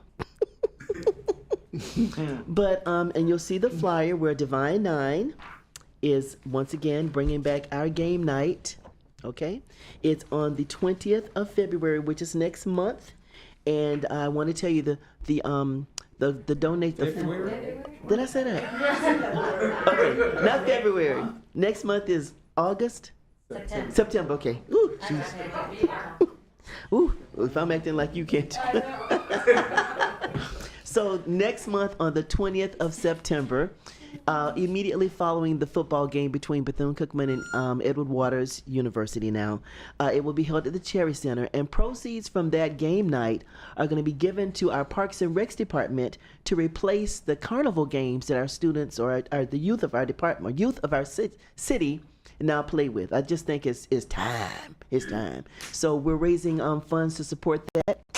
So if you all would like to donate towards that, I would welcome that opportunity. I believe our goal is to raise $6,000 is what they've identified in items that they would like to be purchased. These things can be used for the Kids Zone, for the Seafood Festival, Kids Zone for our children's Christmas party, and for anything that Parks and Recs, our summer camp, Parks and Recs that our children in our community participate in, they'll have new carnival games. So I'm excited about being able to provide that for them. Senior Oasis, I continue to tell you about this. You know, we're planning early, and we have a purpose for planning early. And we've already had like 3 meetings. When I come, we meet like all 4 of the things that I have planned go bam, bam, boom. So Senior Oasis, Daytona Nights is the theme, and it's going to be like a 30s kind of thing for them to come out. And it's on December 5th. It's open to all senior citizens over the age of 60 and older. And we're preparing now for 400 participants. That's very exciting. We want to continue to make sure that our seniors know, like seniors, children, and pets are like my 3 pet peeves. That's where my heart is. So I want to make sure that we continue this with the senior citizens. So you got a senior citizen center in your zone, please consider contributing. And if you don't, just please consider contributing if you got some money. I know you don't have any to come into. So, but we just really want them to know that they're special. We're standing on their shoulders. They're the ones that have carried our city, and now we're the ones that are carrying the torch. But I hope that somebody has this when I'm still around, when I get, you know what I'm saying, so that I can go and shake a leg at that age. So please consider assisting with that. I keep just throwing that out there. Commissioner Reed? Yes, sir. Go ahead. Okay. The Children's Christmas Party is destined for December 12th. Dashing Through Daytona is going to be our general theme for our holiday stuff that we do as a city. Please consider assisting with this event as well. If there's something that you'd like to contribute towards, we did get support for the 400 books that we've already bought for them. And I believe there's the Pilot Club gave us bicycle helmets last year. So if there's something that you'd like to contribute towards, I can provide a list of what all we're anticipating doing for them. But that's an exciting thing. And I had to be reminded that in January, you know, the manager challenged us. Our city did nothing and had not done anything in a while. When I first came home, I was on the MLK committee, but we no longer sponsor the MLK event. But he said our city should do something in honor of Martin Luther King. And I commend Commissioner May for the bus that she and Alpha Phi Alpha put on Martin Luther King Jr. Boulevard, because he was a very special person. He came to our city, and we have a lot of connections with him. So our Daytona Beach MLK Health and Wellness Resource Fair, we had it last year, is coming back. We've already got a commitment from Mayo Clinic again, from the Department of Health again, from Project Win from Bethune-Cookman. We're having health screenings. There's a kids zone. We got fresh fruits and vegetables we're going to be giving away. And we're also going to add a component this year to get our students more involved. Like, what does MLK mean to you? That sort of thing. So we're working on that as well. So that's on January 10th. And it's going to be our kickoff for our Mirrors Fitness Challenge like it was last year, because it's all about health. So we're going to come and boogie down at Daisy Stocking Park and sign some more folks up for the Mirrors Fitness Challenge at that time. Okay, so that's all about events. So now let's get serious. You know, as a city, I think the most important thing that we should be concerned about is safety. Wouldn't you agree? Yeah. Who do I sound like? Wouldn't you agree? Okay. Okay, I digress. Yes. But as our city continues to grow, and it's growing in leaps and bounds, people are coming to us every Wednesday asking about development. Listen to what we had this evening. I think that we should be more concerned about those who keep us safe. And I know most of us have had conversations with the fire department in regards to what happened in 2012, the decision that was made in regards to the pension being reduced. And now as we go into a new budget year, they're sharing with us that there are going to be some funds that have been set aside that are now going to be accessible. And so they're asking that if 2026 budget, that we would consider utilizing those funds towards helping them with their expenditures on life. Because when we train them, y'all know we hear this all the time from police and fire. We train them right, and then somebody steals them from us. So if we're going to train them right, then we need to also have an ability to keep them here. So I'd like to know what you think about this. I think a lot of you have had discussions regarding this. What are your thoughts in regards to this? Because we're going to be the ones that are going to make the decision that drives whatever change comes about. I can support what you said. I think that we don't really realize until we need to dial 911 what we have. And so therefore we need to support them as much as we possibly can and find the money if you say the money's not there somewhere. We always find money for other stuff. We can find money for police and fire. And I'm in agreement with you. Okay. I agree. Me too.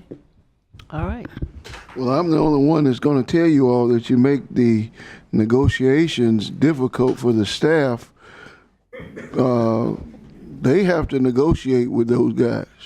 Mm-hmm. And you know, just because you see a pot of money and they recognize that there's a pot of money, they're going to ask you for that money.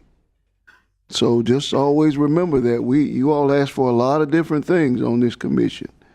And I don't mean a little bit, a lot. Tonight, Commissioner, not tonight, but last meeting, and I made a joke about underground utilities, but millions of dollars. Tonight, she suggested that we, and we all, well, not we all, but many of us agreed that we needed to consider appropriating some funds for beachside and police, and I don't know how much that's going to cost, but it's not. That's not cheap.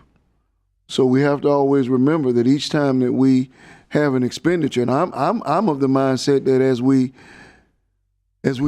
get pots of money, we have to save some of it. Even if you got a pot of money, you can't just say they can have all of it. I don't agree with that. Even if you said it was, I don't know how much that is, if it was $1 million or $1.5 million, and you said, well, we may be able to appropriate a certain portion of it, but we need to benefit when we can crawl back on some things. The same is true as it relates to our police department. As we grow as a city and we take on more and more residents, our budget is grown. We can't say just because our budget is grown that we want to give the police department the same percentage as the growth, because the hope is that the new growth is not as expensive as what we've always had. And what I mean by that is that some neighborhoods are more challenging to police than others. So I'm just saying that we have to be careful, cognizant, and of how much we say that we can agree to give away. Mm-hmm. Well, not give away, because they certainly earn and they do work hard, and they do. We do want them to be, in my mind, the best paid. But I'm sure if you talk to our residents, they're going to tell us safety comes first as well. It's between safety and infrastructure and flooding. That's there you go. But all of those things, things cost and count. And what I'm saying it publicly. Well, I'm not saying it to say that I don't think that we should pay them, but I'm saying that I don't think that we should necessarily say because we see $1 million in the budget that we should give it all to one area. You just called off a lot of things that cost money. And tonight when we had before us a neighborhood that said that they already are experiencing flooding, and I sat here and thought to myself, what are we doing to appropriate funds to address that? So it's not to say that it's not a worthy endeavor. Yeah, but the And point the is Army that Corps engineer that we got here. I mean, we well, are doing a lot. I'm aware that we're doing something, but I'm saying, what are we doing budgetarily at this moment to make sure that that man's neighborhood does not flood? And so all I'm doing is, because I don't say anything that I won't say to the firefighters, that I won't say to my residents. I don't say anything. Because when I tell you that I say that I don't think we should give $1 million, I'll tell everybody that. But So, Mayor, if they're flooding, who's going out there to get them? Well, okay. And I mean, all that's I'm saying is, let's pay them the best, I but let's. understand about your utilities. Believe me, I was a new commissioner, and I actually brought that up too. They looked at me like I was crazy, and since I've been on, that's why I just want to let you know. Believe me, I would love to see underground utilities, and I think the time when I brought it up, there was some federal grants out there. But you hardly ever get any federal grants or any grants for underground utilities. And I'm just going to give you the Shores. They did a special election for their underground utilities when they did that, and they did it in 2005. Well, when they did the special election, they did a special bond, which was $20 million at the time. Actually, after they got into the program, they had to do another special bond, $10 million, which had cost them about $30 million, and they just got done paying off $1.7 million, and that was in 2005. So with 2025, you're probably doubling that cost right now just for the Shores. And like I said, they did a special election, because if we did that, you got FDOT permits, you got utilities, AT&T, I mean, there's so much that involves, and then where do you start? Because most of the roads are DOT roads. I'm just letting you know, where do you start? Because you start on one section. Well, what about my road on Mason? What about my road on US 1? I mean, so believe me, I want to do that one day. I just know we're having a hard time paying for police, fire, and everything else to even think about. And there's so much more priorities to do it. So I completely happy that you brought that up. And I do think it's something that we need to do one day. Well, with a capital improvement plan, maybe we could plan 5 years out and do it. Also, we just spent $30 million on Jackie Robinson. So when I hear things about public safety and infrastructure, those are my two main priorities. So right, and I agree. That's where I want to put the money. Okay. Do we have any other comments? No, but I do agree with you. I think it's something we do need to look at.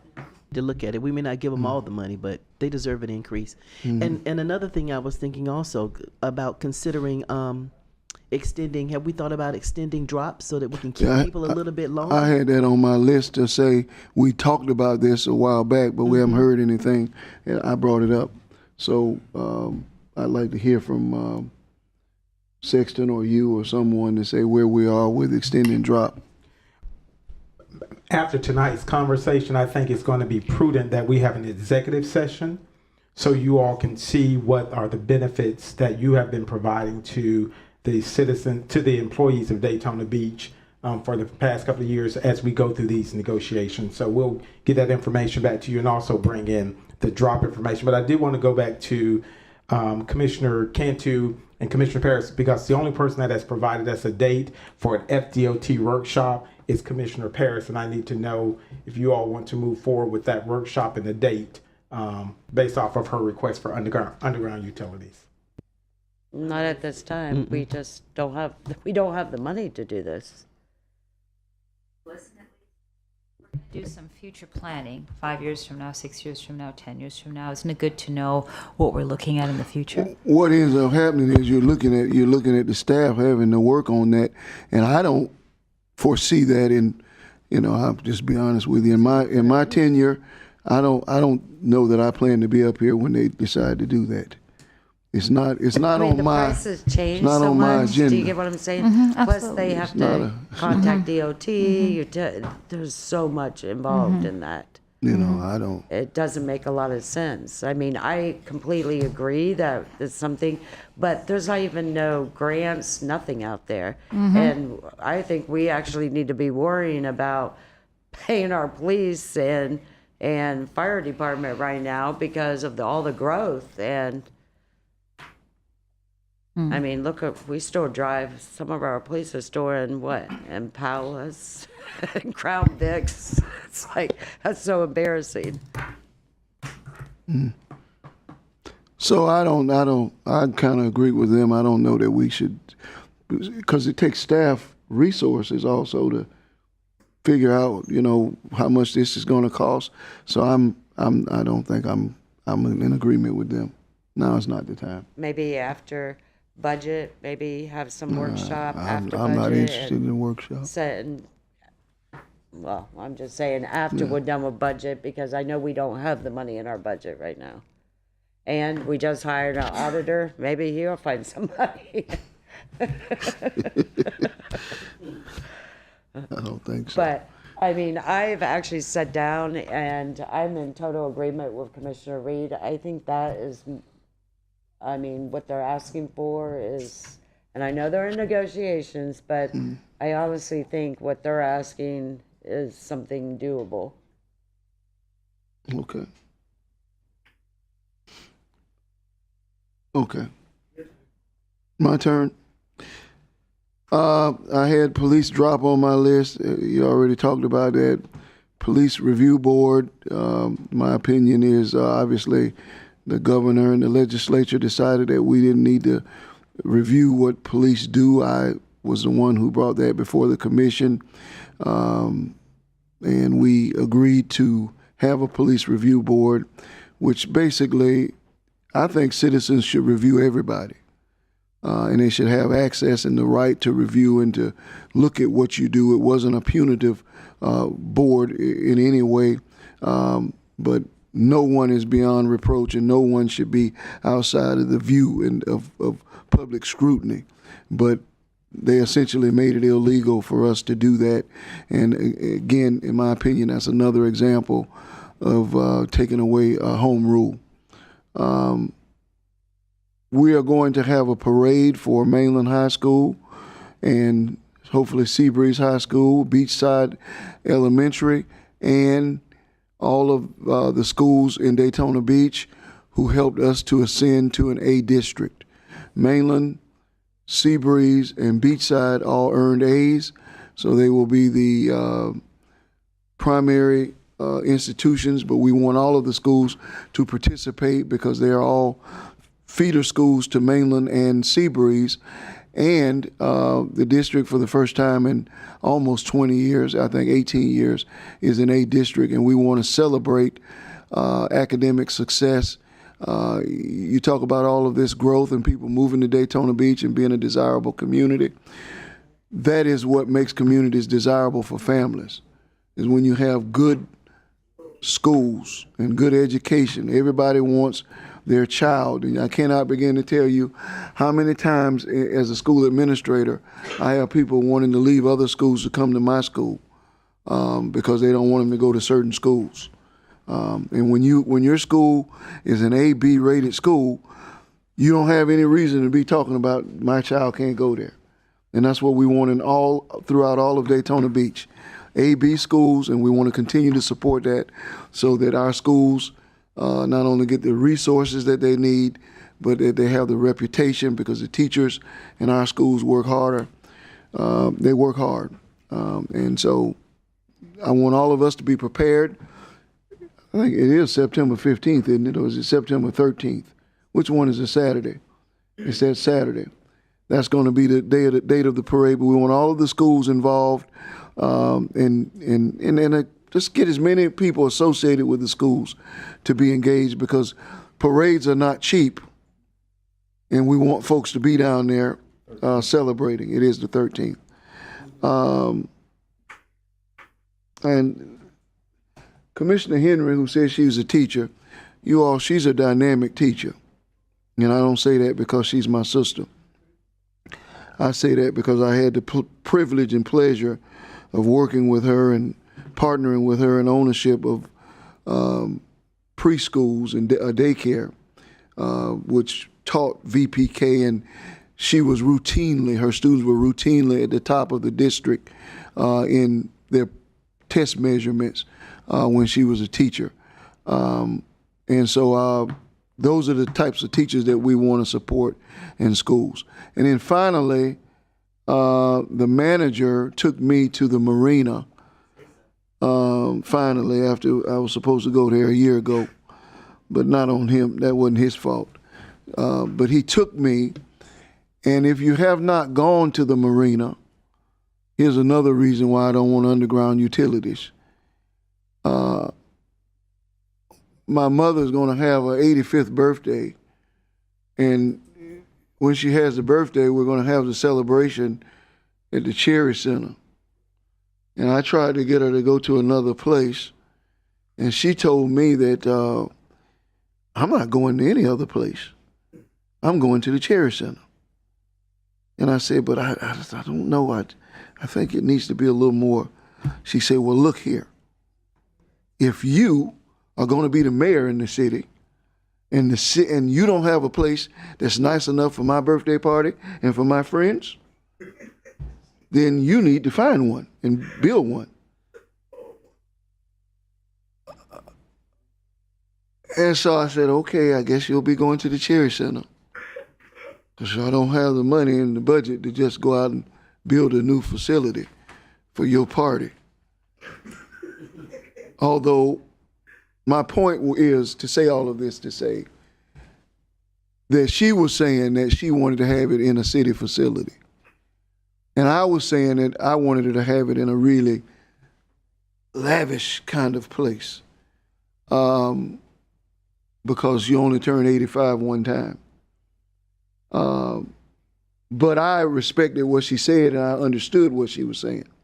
She was saying that I wanted in a facility in the town where you're the mayor, and there's a lot of people who want it in a facility in the town that you're the mayor. Not because you're the mayor, but it's the town that they live in. So I went to the marina, and the manager showed me, and if you haven't been there, he gave me a figure of what he thought it would take to make it nice. But then I was in the Brannon Center 3 weeks ago, and then Saturday we were at the center in Daytona, and I don't think the number that he gave was adequate to make it what I think it needs to be. But it could be something spectacular for our residents, and something that I think our residents deserve. And when I looked at it, I said, man, if we had this, I wouldn't have gone to the Hilton to get married. And it was a lot of money at the Hilton. Sometimes I feel like I'm still paying for it, or my wife. But anyway, it was a lot of money. And when we have facilities of this nature, it's cheaper for the residents, and it's of a quality that I think. So what I'm saying is, just go visit it and listen to him tell you what the possibilities are. Then you come back and tell me what you think. But please let him take you for a visit in the near future. Mr. Mayor, may I? Yes, ma'am. Mm-hmm. When I saw it, when I went on my visit, I was like, this is exactly what I've been talking about. Mm-hmm. Everything we own is a gymnasium. If you want to have a baby shower, a wedding, a gala, a dinner, organizations, I mean, it's going to be revenue generating, and it's on the river. How can 3 little itty bitty cities in our 16 cities have beautiful event centers, and here we are, the Big Papa, and you got to go to a gymnasium, and you got to make it look as pretty as you can. Balloons. Trying to drape it up. It's too expensive to drape it up. When we have we already own it. All we got to do is fix it up. And I'm telling you, folks will want to utilize this facility. I think a tile company is what staff told me when they showed me, used to be in there. And you get to look at the yachts. We got water. It's got separate rooms. You got a huge deck that leads out right to the yacht. That already looks good. Mm-hmm. It's an amazing. I was blown away and just went away saying I knew this was here, but I forgot. I think it can seat anywhere from 300 to 400 people.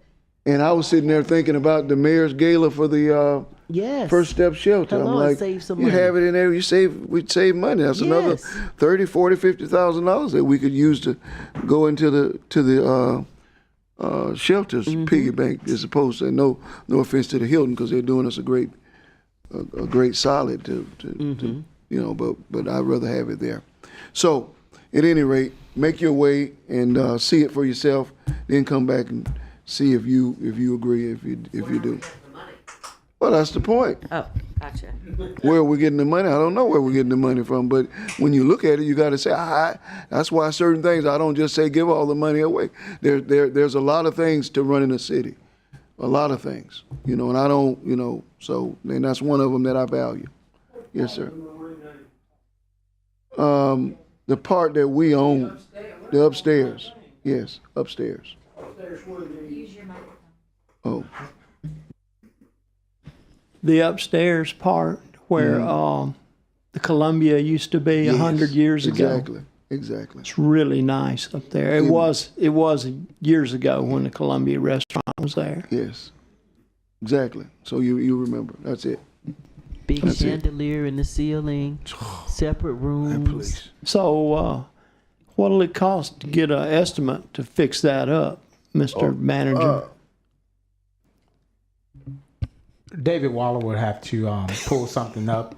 I think the mayor is just asking for you all to look at to see if that's your desire. I think it's been vacant for 10 to 15 years. Can't be like Been vacant longer than that, I think. Yeah, longer than that. It cannot be like Once again, that. here's a It capital cannot. project that we have. If we own it, we need to use it. It cannot be like that. We cannot allow that. Yeah. So, okay.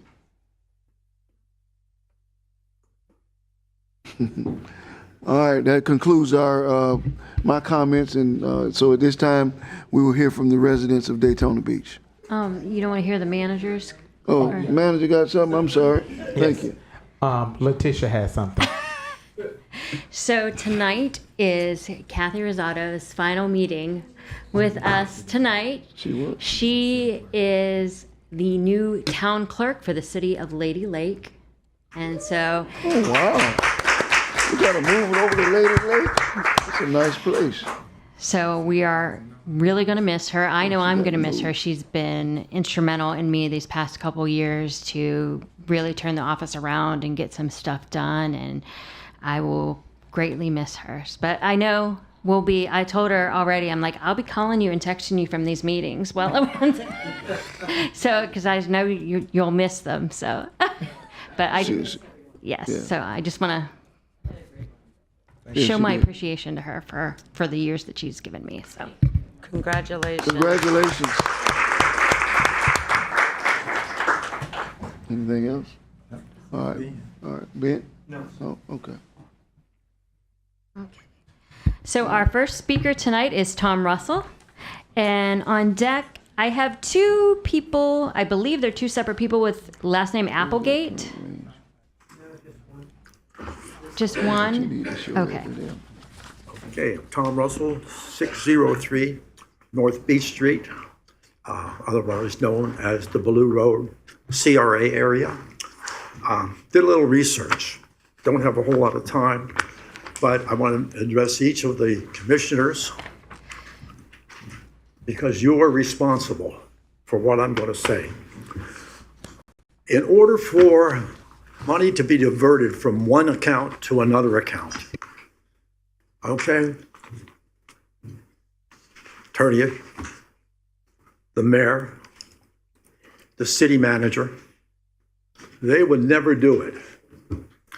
It would have to come from somewhere, and the CRA manager. It would have to come from somewhere else that somebody would plant the idea that you can divert funds legally from what it was originally intended to do. And nobody will look at it. I'm concerned that almost $250,000 was diverted from the Blue Road CRA, which looks like it's legal, to someplace else. My question to each of you, how much did you get in your district? That's $250,000. I got a printout in June, and it's a short recap. 156,000 was charged to the Ballou Road CRA, which is legal because it was approved by each and every one of you commissioners and the mayor. The place is a rat house down there. The park is falling apart. The old trail markers are done. Yet you guys, each and every one of you was responsible for this. You looked the other way. You rubber stamped the damn budget. And nobody gives a crap. A friend of mine asked me why I came back today, or I was coming back. And I said, I just can't give up. The money is being diverted. And yes, it's legal, but it's not right. And honorable people would not do that. If you go to church, you wouldn't take money out of the basket. Yet you allowed this to happen. If it wasn't one of the four people I mentioned, then somebody underneath them came up with the idea. And they looked the other way. And that's all I've got to say. Pay attention to what you're supposed to be doing. Make sure the money's spent for what it's supposed to be spent for. The Ballou Road area, the park is falling apart. She's going to get the bridges cleaned up. Look at the park between the bridges. It's a disaster. I hate to say it, but when the Outlaws were down on North Beach Street, the place looked better. Okay? The place looked better than our city management. Thank you for your time. Sorry I get excited, but I'll be back. Sir, I'm in total agreement with you. Well, thank you. But you voted for it. And actually, I did vote for it because right. this budget is this big, and I have brought it up several times. Down there, I brought the park up. I've brought up the whole area. I've driven it. It is awful. And yes, I don't know exactly how much money has been diverted out of there. Oh, I tell you, 180,000 total. I'm hearing you, but I don't think that much, but money has been diverted out For there. many years, And nobody cares. City manager doesn't care, mayor doesn't care. The other council member, shoot, Ken Strickland doesn't care, and it's in his district. Okay. When has he been anything? Oops, I use my time. Thank you. Okay, my next speaker is it Mark Applegate? And on deck is Joanne Capella.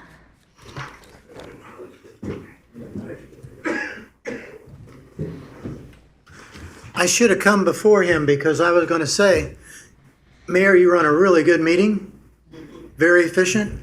You've got a very smart council, and they have a lot of good ideas. I'm the manager of the Bel Air condominium at 2727 North Atlantic Avenue. We're on the west side of Atlantic Avenue, across the street from the Towers condominium, just down from the Daytona Beach Resort and Conference Center. There's a gift shop that's owned by Tim Pace, and he gave me this letter to read to you this evening. Our store was built by my father-in-law and opened in 1960. When he opened, A1A was a two-lane road.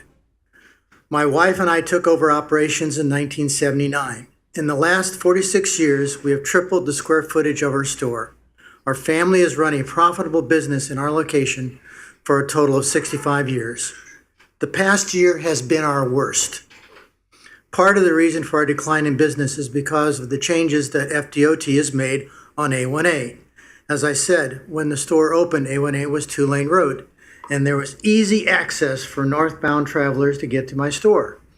After A1A was widened to 4 lanes, there was a median cut that allowed northbound traffic to turn into our north driveway easily. Now, northbound traffic has to go 1,700 feet north to Harvard to make a U-turn and come back. There is no left turn lane. Well, there is a left turn lane there, but there's no traffic light on it, no turn arrow. For Harvard to allow customers to easily make the U-turn. Our business attracts customers based on impulse. It is a prospective customer sees our business and it looks interesting and attractive, and we have a chance to get them in our parking lot.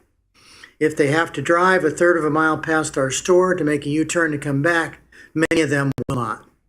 I have driven A1A from Granada to Dunlawton.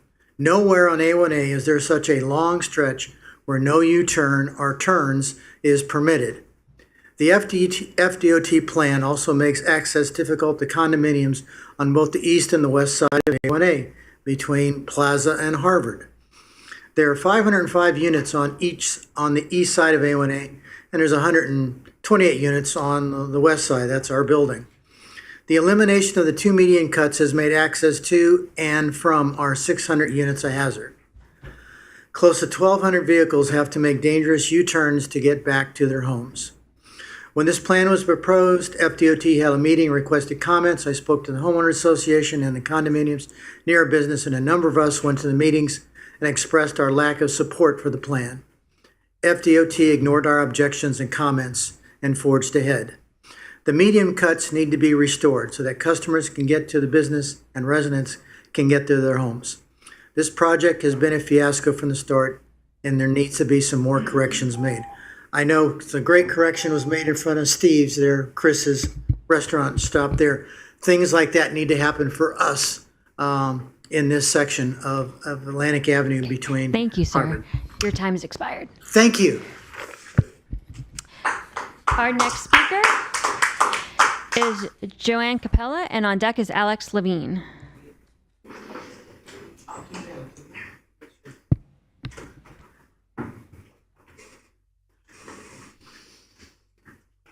Hi, my name is Joanne Capella, and my address is 2727 North Atlantic Avenue, and I am the president of the board of directors at Bel Air Condominiums.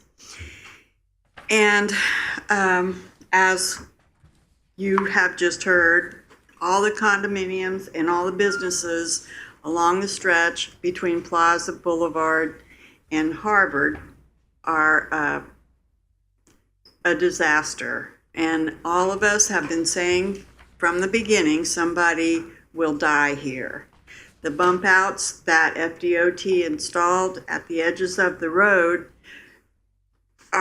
they have a purpose, I understand, to make the curves to slow traffic down. They have extended them so far from the curbs that the driving lanes are so narrow, you do not want to be in a lane next to a big truck. It's dangerous, and somebody will die there. They have eliminated bicycle paths along the side. The bicycles travel on the sidewalks. So if you're walking, you keep looking over your shoulder, or you're going to get a surprise behind you. I'm sure that you've heard many, many of the complaints before, and I don't want to waste your time, but I would just like to say we live here. The majority of condominium owners are not snowbirds. We live here year-round, and we vote here. So please help us. We need help there. Please drive along that street. Please take a look around. It's not safe for pedestrians.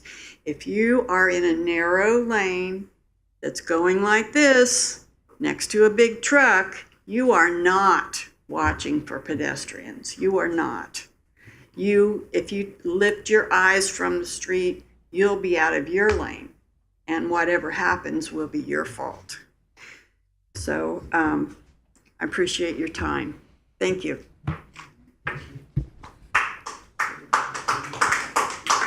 Our next speaker is Alex Levine, and on deck is John Nicholson. I got a question.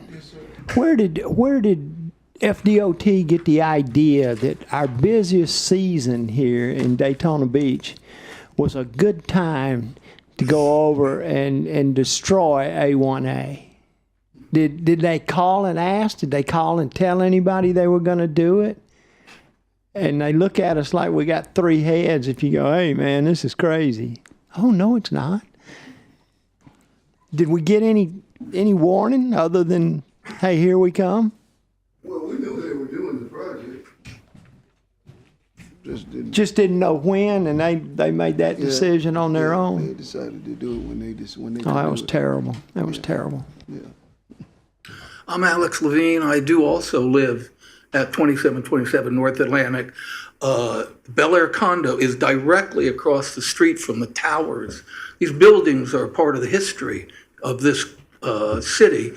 And they put a bus stop directly across the street from one another at the towers in a straight line to the bus stop headed south, directly in front of where I live there at Bel Air condo. There is not a I forget what they called it, the logistic people that didn't see this.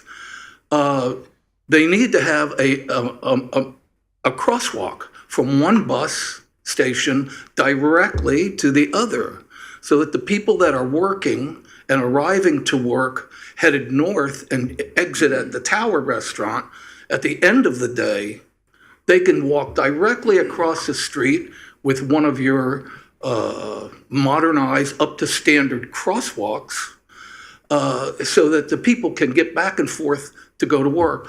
Also, addressing the amount of ambulance and fire department activity directly coming to either a Bel Air condo or the towers. There's a lot. We're all retired. And we all like to go to the beach. Now we can't get to the beach without headed all the way down to Plaza, I think it is, that intersects at a T formation. These oversights are dangerous. With these bump outs that are now being removed, I'm like, holy smoke, what kind of money has just gone up and down the drain? I'm very concerned about this Orlando company that has installed all this stuff and made curves so that semi-trucks can't deliver. We need the space in the front of our condo for deliveries from UPS, Kroger's, groceries, everybody. Also, the bus needs that space to stop and pick up people. So these places have been eliminated by the bump outs that now they say they're going to remove. This is something that really needs to have an engineer that is familiar with what's going on at this particular area between the Bel Air Plaza and the towers. And thank you very much. Our next speaker is John Nicholson, and on deck is Danny Fuquay.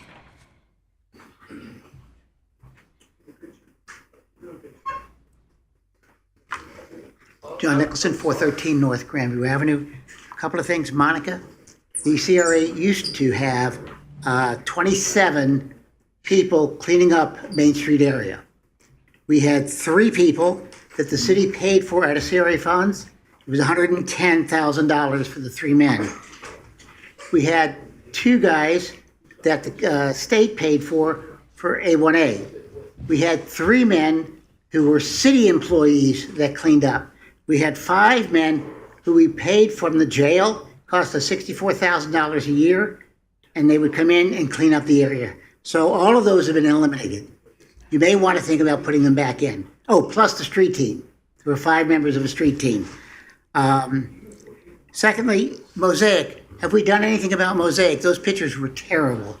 And we've got to, if whatever the reason is, we've got to get rid of those. Every other house or every 5th house having a piece of sidewalk and then no sidewalk in between it.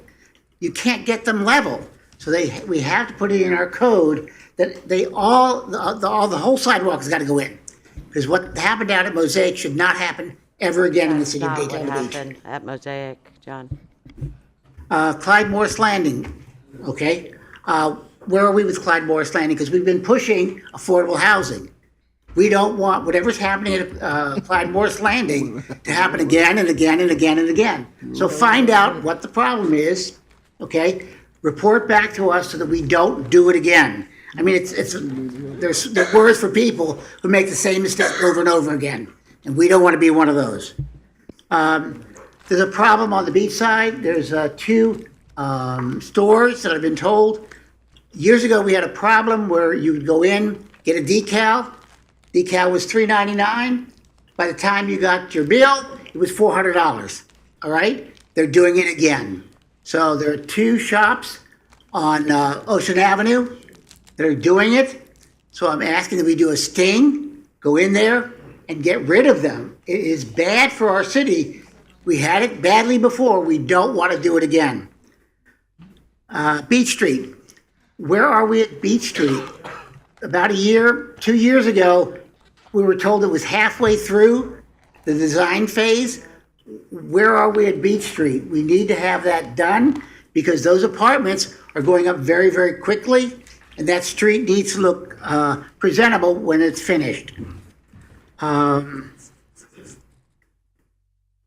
Beachside, I've been mentioning to the county for the last 2 years, they've got to take an interest in Daytona Beach. I've got them all convinced that Daytona Beach is the economic engine of Volusia County, and they lose money every time we don't take care of our beachside.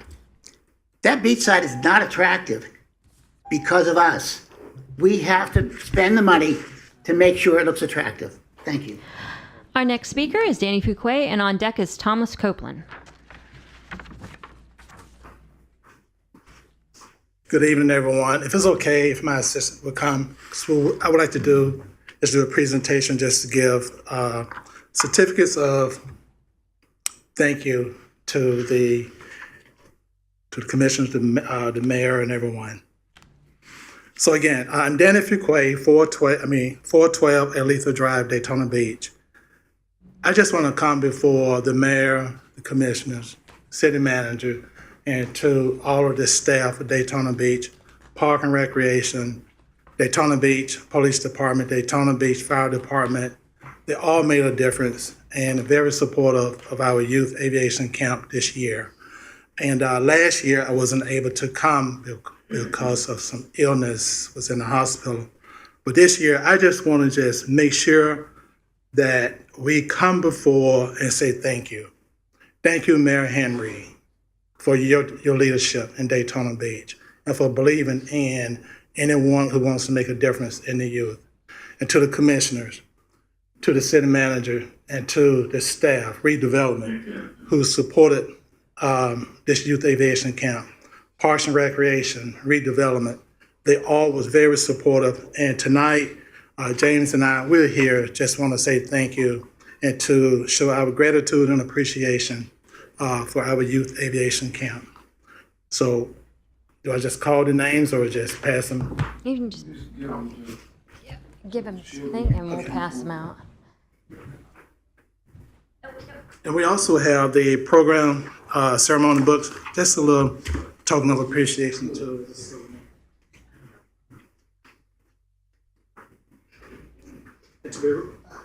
To be real quick, just a small summary. I know my time is short. Look, the students was able to fly a Cessna 172 aircraft. They started off flying the flight simulator, and they also had the opportunity to at least log 5 hours of flying time. That's an amazing. The students were able to go on educational field trips, Orlando Science Center. The students also had an opportunity to fly drones. And so what we'd like to do next year, if the City of Daytona Beach Police Department, if they get their drones along with our drones, is to do some training together. And James, if you just share your experience with the students. So my name is James Goggins. I'm a commercial pilot applicant here training in Daytona Beach, and I've worked with the students over the course of the summer for the 2nd year now. And again, I just want to echo Mr. Fuquay here. We really appreciate the support from you guys. I started my flight training when I was 16. I could fly a plane by myself across the world, but I could not drive a car.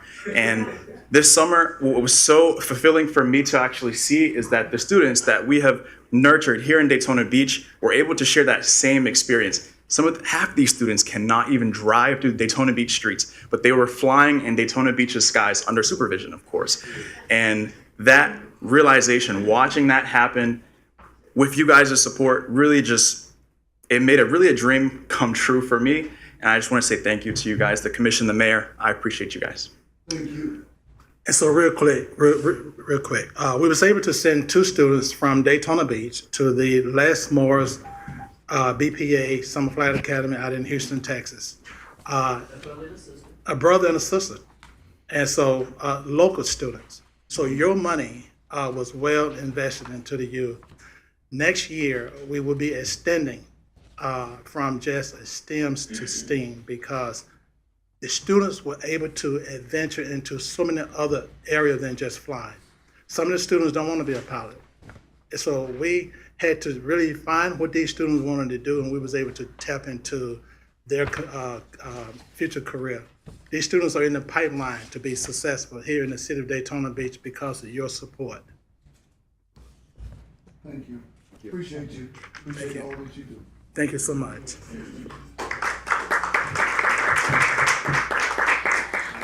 Our next speaker is Thomas Copeland, and on deck is, I believe it's Gwen Chaster. Good evening, Mayor, and the rest of the distinguished members of the commission. My name is Thomas Copeland, and I'm from 802 Derbyshire Road. And I just want to address something with the commission as well as the manager and with the city attorney. As you all know, I've sent multiple emails to you guys regarding some issues that I have that I'm not in agreement with staff. However, we can agree to disagree, but we don't have to be disagreeable. I just want to read some things into the record, so therefore there is no misunderstanding about what's transpiring, and I wanted to know that everyone equally knows what I feel is happening in my interpretation of what's happening, and I'll be quick, if you can believe that. First and foremost, there's an issue with the property at 802 Derbyshire that began a few years ago with one of the code enforcement officers who I did have some dialogue with the Commissioner Henry about what was going on, and I think she did an excellent job in trying to help resolve that. Unfortunately, I think that when we call things out about what's going on with the police department and staff, they have a sense of cohesiveness, and I respect that. It's team play, but not when you're wrong. And that's one of the things that if I come to you and I try to speak to you and try to talk things out, as the word commands us to, when you have an odd against your brother, the first thing you do is you take it to your brother. And I think that's spiritual protocol in terms of what we should follow. Now, am I holier than thou, Mr. Mayor? Heck, no, not even close to it, nor do I pretend to be. But I do have a do-right mind. And, Pastor Paul said, although I will do right, he was always present. I'm not perfect, and I make mistakes. But what I try to do is come and reason, as the scripture tells us to do, and talk things out instead of fight things out. And I think it's imperative that when we have a issue of disagreement, that we turn to each other rather than on each other. And I think what I have experienced and what I feel is the fact that, when I come to you in earnest and try to talk things out, I get kind of high-minded. Now, my ego bigger than Texas, so I'm not into egos, all right? And when I come to you and offer myself and offer the opportunity for us to negotiate things and reason, and when my phone calls aren't returned, I take exception to that. So what I would like to say is there's a lot of stuff that I could read in this record, but I choose not to, because I don't think this is a proper forum for that, for reasons of just municipal economy, okay? So I'll leave it at that. So what I would like to say is I would like for Mr. Gross, because Mr. Fiatra said that he would not talk to me because there's an alleged accusation of a potential suit, which is not an actual suit yet. So I would just like to talk things out with you guys, and thanks for your time. Our next speaker is Gwen Chaster, and on deck is Ted Hordecki.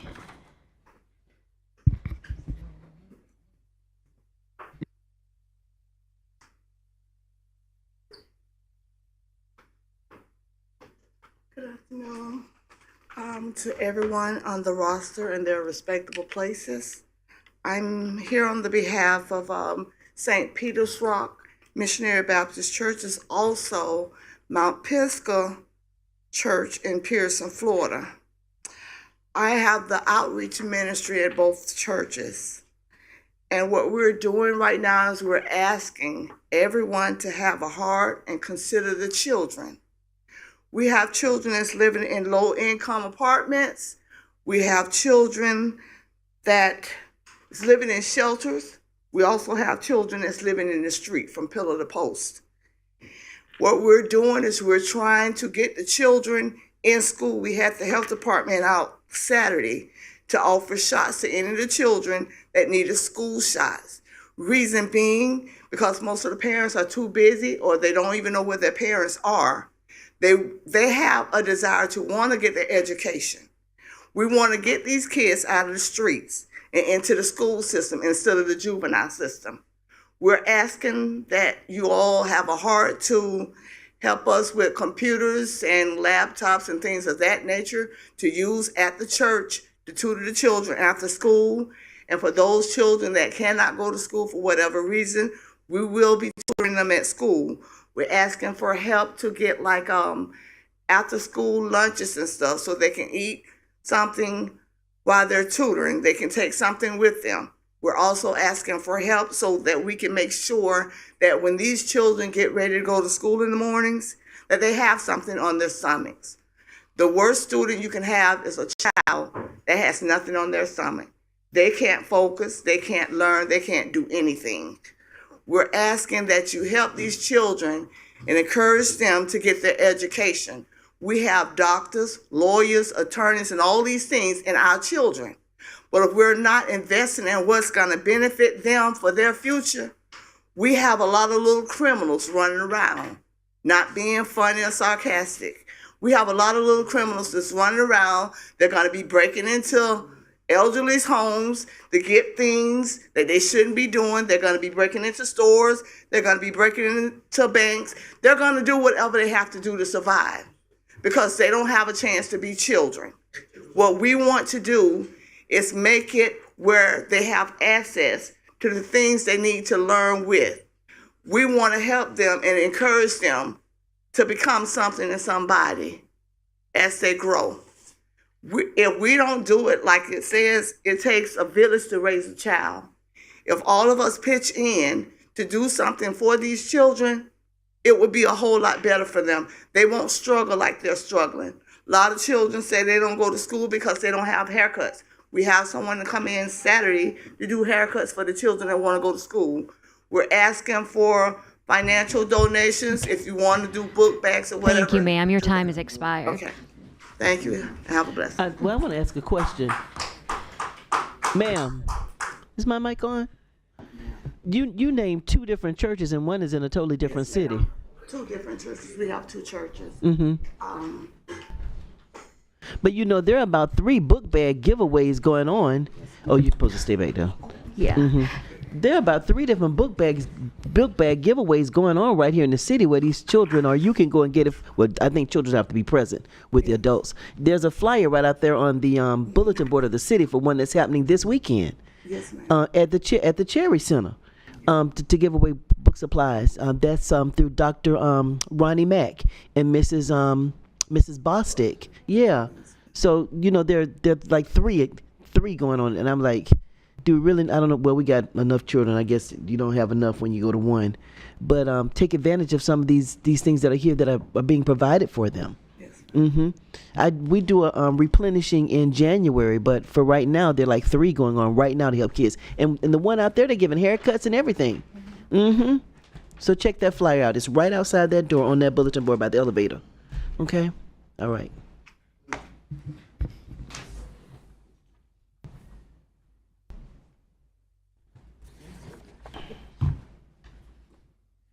My name's Ted Hodecki, 113 Braddock Avenue, Daytona Beach. I'm here tonight on behalf of Beachside Neighborhood Watch to invite everybody to our meeting tomorrow. 6:30, Lady of Lords, we have Florida Power and Light coming. So if you want to beat them up, you come and write your questions and have a hot dog. And another comments I want to make is I've recently been gone for quite a while. I have family obligations. And I'm getting ready to leave again, and I'll be gone quite a while. But I want to tell you, as I'm reading more, I'm reading a lot about the county, the state, and all this, and I'm realizing that some of the people who put us down in Daytona don't live here. And I mean, it's just amazing how I get time and I can put all this together. I usually don't like to get in the county and all that. But all the people that put us down, they come here to the band shell, they come to the park, they put their boats in at our marina down there, and I'm reading all this information, I'm getting all this stuff. And I know for a fact that we do more for community, not only our community, but other communities in the area, that we are the leaders. They can say whatever they want. Our schools, what we do, people flying airplanes that can't drive. I mean, we do so much, but we get such a bad rap. And it's just, you know, I have all this time to read now. So, I mean, I'm reading all kinds of stuff because I got a lot of downtime. But I'm telling you, I miss Daytona, and this is my home. When I came home this time, I said, I lived here, by the way, I lived next door to the Outlaws back in the early 70s. And what Daytona Beach was then compared to now, this is, to me, a model city. We have our problems, but everybody in the United States, every city, no matter where, Park Bench or Park Avenue, they all got their problems. But I do believe that we are the leaders in this county and in this part of Florida. There's nobody touches us when it comes to our community. I mean, I'm just overall. I mean, we have our problems, but I'm telling you, I'm proud to be a resident of Daytona Beach. In fact, I might even put you guys in the will if there's anything left, but don't count on it. Thank you. Our next speaker is it James Goggins?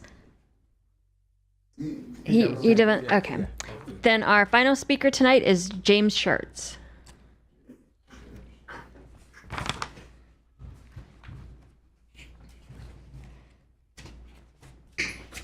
Good evening, James Schertz, 2727 North Atlantic Avenue, as you heard before with other people here. I'd like to reiterate on that crossovers there that, like this was said earlier, that from Granada all the way down to Dunlawton, you can cross east to west on A1A.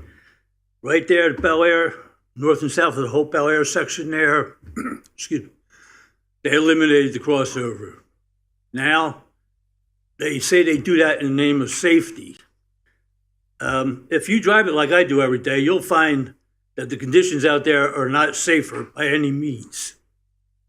Harvard, Plaza, Bel Air, those intersections now you have to negotiate these left turns and these U-turns is a lot more dangerous than it was using those crossovers. Okay, I wanted to say that. And also I wanted to ask Miss City Clerk, you were given a note earlier. If you use some of my time to read that note from Bill Ingersoll, the PSTD. We don't do that. Okay, well, I would like to speak for him. Okay. That eliminating that crossover has made a hardship for him. And the poor man has enough hardships with his PSTD that he doesn't need this added on, okay? Just wanted to mention that too. Thank you very much. And for the record, I do have this, and it will get shared with the commission. All right, thank you very much. Mm-hmm. And can I just say one thing? For the record, Because of my mistake, I was not able to do that. No, we don't read letters that are given at a meeting. A person has to come and speak. So if they don't, I can give this to the commission and they can read, but we won't verbalize it at a meeting. They can't be here. I understand that, but they'll make sure that they get it. Can there be an exception to the rule? No. No, sir. No, sir. We will receive a copy of it and we will read it. We will get a copy. She's going to give it to all of us. We just don't read it in the record. Yes, sir. It's a very important issue. that To him. I'm aware of for this man who's a Yeah. veteran. Okay, he can't hear. Particularly when we had this Purple Heart event, he would have giggled if he could have been here. Okay. Because he represents now what he considers to be. Okay. All right. Okay, thank you, sir. Okay. Thank you. We got you. Okay. And All right. I just want to let you guys know, for the record, you know the city commission has no control over what DOT does on A1A. We can let them know what you're asking, which it's the state. The city has no control. Can you hear me? The city has no control. You might want to talk to him after the meeting, Commissioner. You may want to talk to him. So I just want you to know. Okay. I will give all Okay. that information to him, but. Okay. All right. Thank you. This meeting is adjourned.